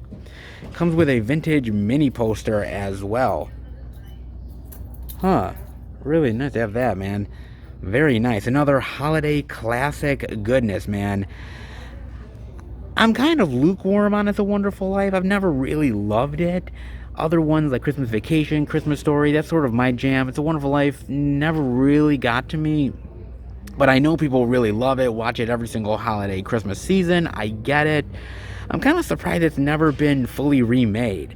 I mean, I know it's kind of been remade a little bit from time to time. Some people have kind of, gone out of their way to remake movies that are kind of similar to It's a Wonderful Life, but not outright remaking the title It's a Wonderful Life. But there's a reason why it survived all these years, and it's still a Christmas classic to this day. I mean, it's timeless. It's a great story. It is one of the good ones. Even though I'm not in love with it, I can fully recognize that it's a great film, man.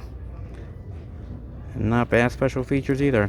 Not bad on that one. And they also have this massive 4K Ultra HD Game of Thrones, the complete collection. Wow, man. Jeez, look at this. Only at Best Buy for, wow, $239.99. Literally $240. Damn. Wow, man. Look at this massive thing here. Jeez, let's see if we can turn this thing around. Damn, look at this, man. Holy shit. So you have the box there, and you have all the Steelbooks right here. Jeez, that's impressive. Holy cow. Damn, man, look at that. And a ton of special features as well. Nice, man. This thing is impressive. I'm not gonna lie. Mega. Look at all that stuff you get, man. And all the Steelbooks. I know there's a lot of Steelbook lovers out there who love Game of Thrones, and so this, look at that.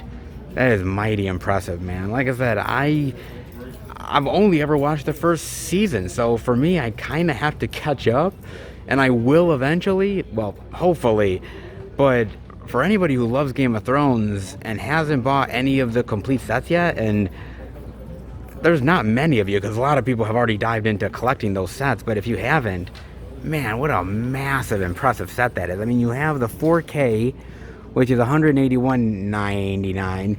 The actual Game of Thrones Complete Series DVD is $118.99.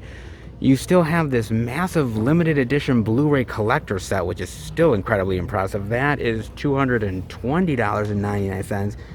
And then you have the massive 4K Best Buy exclusive for $240. I guess it depends on what you're into. The regular 4K limited edition Blu-ray set, or 4K Best Buy set, or maybe all three? You're spending a hell of a lot of money, but trust me, I do know collectors out there who would buy up every single set they possibly could. If you love something, then you will buy whatever comes out of that series or movie. Trust me, I'm a collector, guys. I know, I get it. And for some of you Game of Thrones lovers, it's an obsession. It really is. Not half bad, man. Not half bad at all. A few very interesting things to check out here. All right. Let's head out. How many times do I have to say it? Well, I actually kind of like saying it. What am I talking about? Best Buy delivered, baby. Yes, of course it did, man. Ah, so good. Of course it did. No brainer, man. I mean, some of the titles we haven't seen yet, the new releases, some 4K love, and a little bit of Steelbook exclusives. Not half bad. Not half bad, baby. Always coming to the rescue. Never doubt Best Buy. What are you talking about? Never. Not half bad. And not half bad this week, man. Some very interesting and unique titles to check out, dare I say. Whether it's a little bit of re-release love or some new titles worth exploring, it's always a great adventure going out and checking the media. You guys know that. Great as always. Hope you guys enjoyed it. Let's head home and finish the video. All right, everybody. That'll do it for the Blu-ray and DVD out and about video this week. And, well, it seemed like physical media definitely earned its worth this week, dare I say, guys. Quite some interesting media to show off this week. Some unique new releases, some very weird indie titles, and everything in between. Not half bad this week. The physical media train keeps on rolling, baby. And, you know, it's just great to see. Because as I said, after Black Friday, usually there's a little bit of a pushback of physical media. Not much going on because, look, you know, you don't want to overflood the market too much. You know, sales are going on. Maybe people aren't going to buy some of the new releases. But no, honestly, we are still getting some great titles week in and week out. And I think throughout the rest of this month, into the beginning of next year, I don't think it's going to stop anytime soon, guys. I really don't. I think we're in for some really great stuff all month long. And hey, as a physical media lover, shit, I'll take it, man. I mean, honestly, I love this time of year. Not only do you get the great sales, but you still get the really great media, and you know, it's just really great because obviously now being December, we start to get the cool titles that we picked up for Black Friday. So there's just so much to be thankful for during the month of December, and more physical media. Hell, that's never a bad thing. Truly, never a bad thing, guys. So there's some good things this week. Hopefully you picked up something good. If you did, definitely let me know. As far as I'm concerned, well, actually, I did pick up a title over at Best Buy, and that is none other than The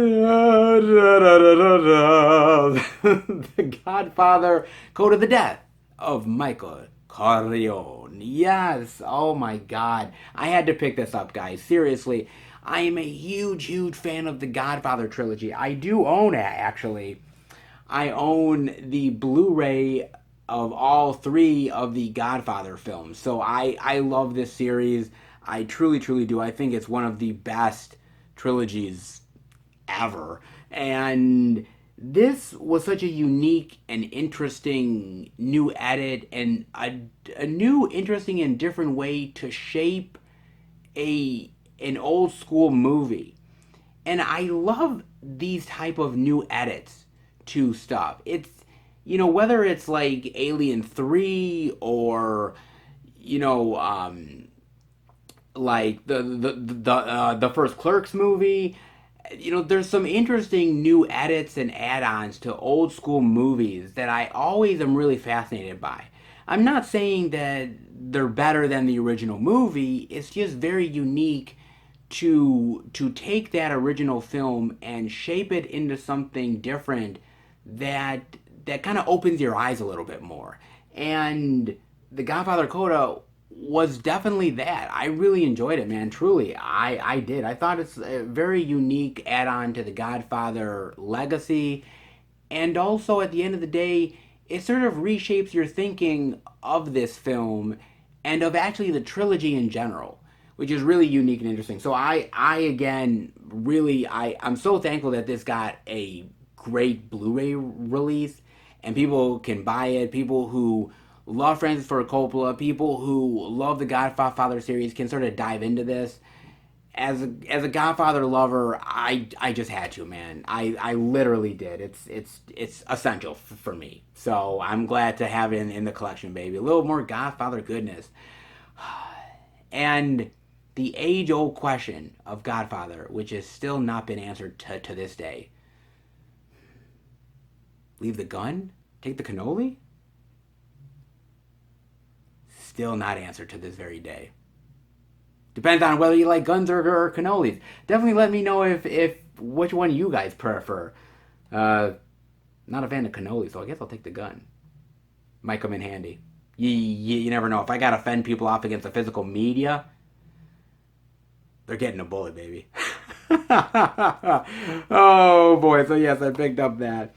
And I did get a package at my door from Ronin Flicks. Yes. Oh, Ronin Flicks goodness, baby. I haven't actually ordered from Ronin Flicks in quite a long while, man. It's been a bit, for sure, man. Now, there is 2 Blu-rays in here. One is actually a Christopher Walken movie, Going to War Christopher Walken flick, man. A very, very good one that I'm so glad finally has a Blu-ray release. And a very interesting bounty hunter movie starring Sybil Danning. Oh, Sybil. God, I love Sybil. Sybil Danning. Oh, I'm sorry. The video's still going. I'll dream about Sybil Danning later. Oh, more Sybil Danning goodness for the collection. Not half bad, man. But you guys will not get to find out exactly what I picked up until my Blu-ray pickup video for December, which will come out sometime next month. It'll show off all the titles that I picked up for the month of December, and it's going to be, I'm assuming, a wild December for physical media for me. Not only some of the new releases that I'll be picking up, but also all of that goodness from Black Friday is starting to come my way. Limited editions, collector's editions, retro titles, and a hell of a lot more. It's going to be a massive bonanza. Cannot wait, man. It's going to be good. And this is just the beginning, guys. So there'll be a lot more where that came from. Trust me, man. And again, I want to thank you guys for watching a lot of the videos. I recently put up my Dollar Tree movie hunting video, and a lot of you guys have been super excited to finally check out another Dollar Tree adventure, so that is on the channel. And also my Blu-ray pickups for September of 2020. I know it's so beyond late, and I am slowly trying to catch up. What I'm planning on doing is that if everything goes to plan, and I see why it wouldn't go to plan, you will be getting the October pickup video probably somewhere towards the end of December, and then hopefully everything can kind of roll from there and get the rest of them done at the beginning of January, and off we go into the new year. So you will be getting more pickup videos, possibly some more review videos, and maybe some movie topic videos as well. Some very interesting stuff coming up on the channel, so definitely stay tuned. And before I let you guys go, I wanted to talk briefly about what's going on with movie theaters and how it concerns the big, huge deal that's going on with HBO Max right now.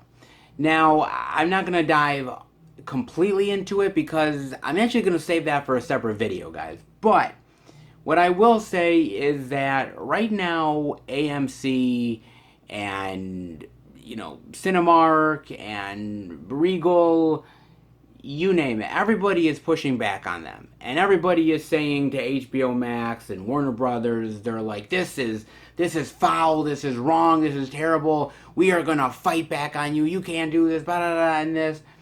And do you know why they're saying that, guys? Truly. Yes, they're saying it because they probably are thinking to themselves this is a bad thing in general, but also because their stocks have fallen. Okay, seriously. Go back, look, AMC stocks dropped when this announcement happened. Hell, all of the theater chains, their stocks dropped, okay? I mean, they need to fight back because they see this as a big blow to them. Now, on one hand, yes, it is. It is a big blow. But on the other hand, Warner Brothers has to do what's right for themselves at the end of the day. And look, I love movie theaters. I love them. I absolutely do. I love them with all my heart. I've had such wonderful memories going to the movie theaters with my friends and my mother and my girlfriend and everything. It's been a big part of my life. As a movie lover, it's shaped me. So I see where the dilemmas are. I get it. But at the end of the day, Warner Brothers, like a lot of these places, Disney and Universal, you name it, it's hard for them to trust movie theaters at this point. It really is. Because look, there's a huge percentage of movie theaters that are still closed right now. And there's no telling when they're going to reopen. You hear rumors about the spring, but again, we don't know. Oh, okay, maybe a vaccine is right around the corner, but what about customer confidence? Do people want to come back to theaters? Are they still going to be freaked out? There's so much mystery. And I don't have a crystal ball. I can't see in the future. I don't know what's going to happen. And neither do these theaters, and neither do these studios. And honestly, these movies are just sitting on the shelves, man. They're collecting dust. And these movie studios, at some point, we need revenue. We need revenue. We need to get this product out to people. And yes, we want to give movie theaters a chance to show it to their audiences, clearly.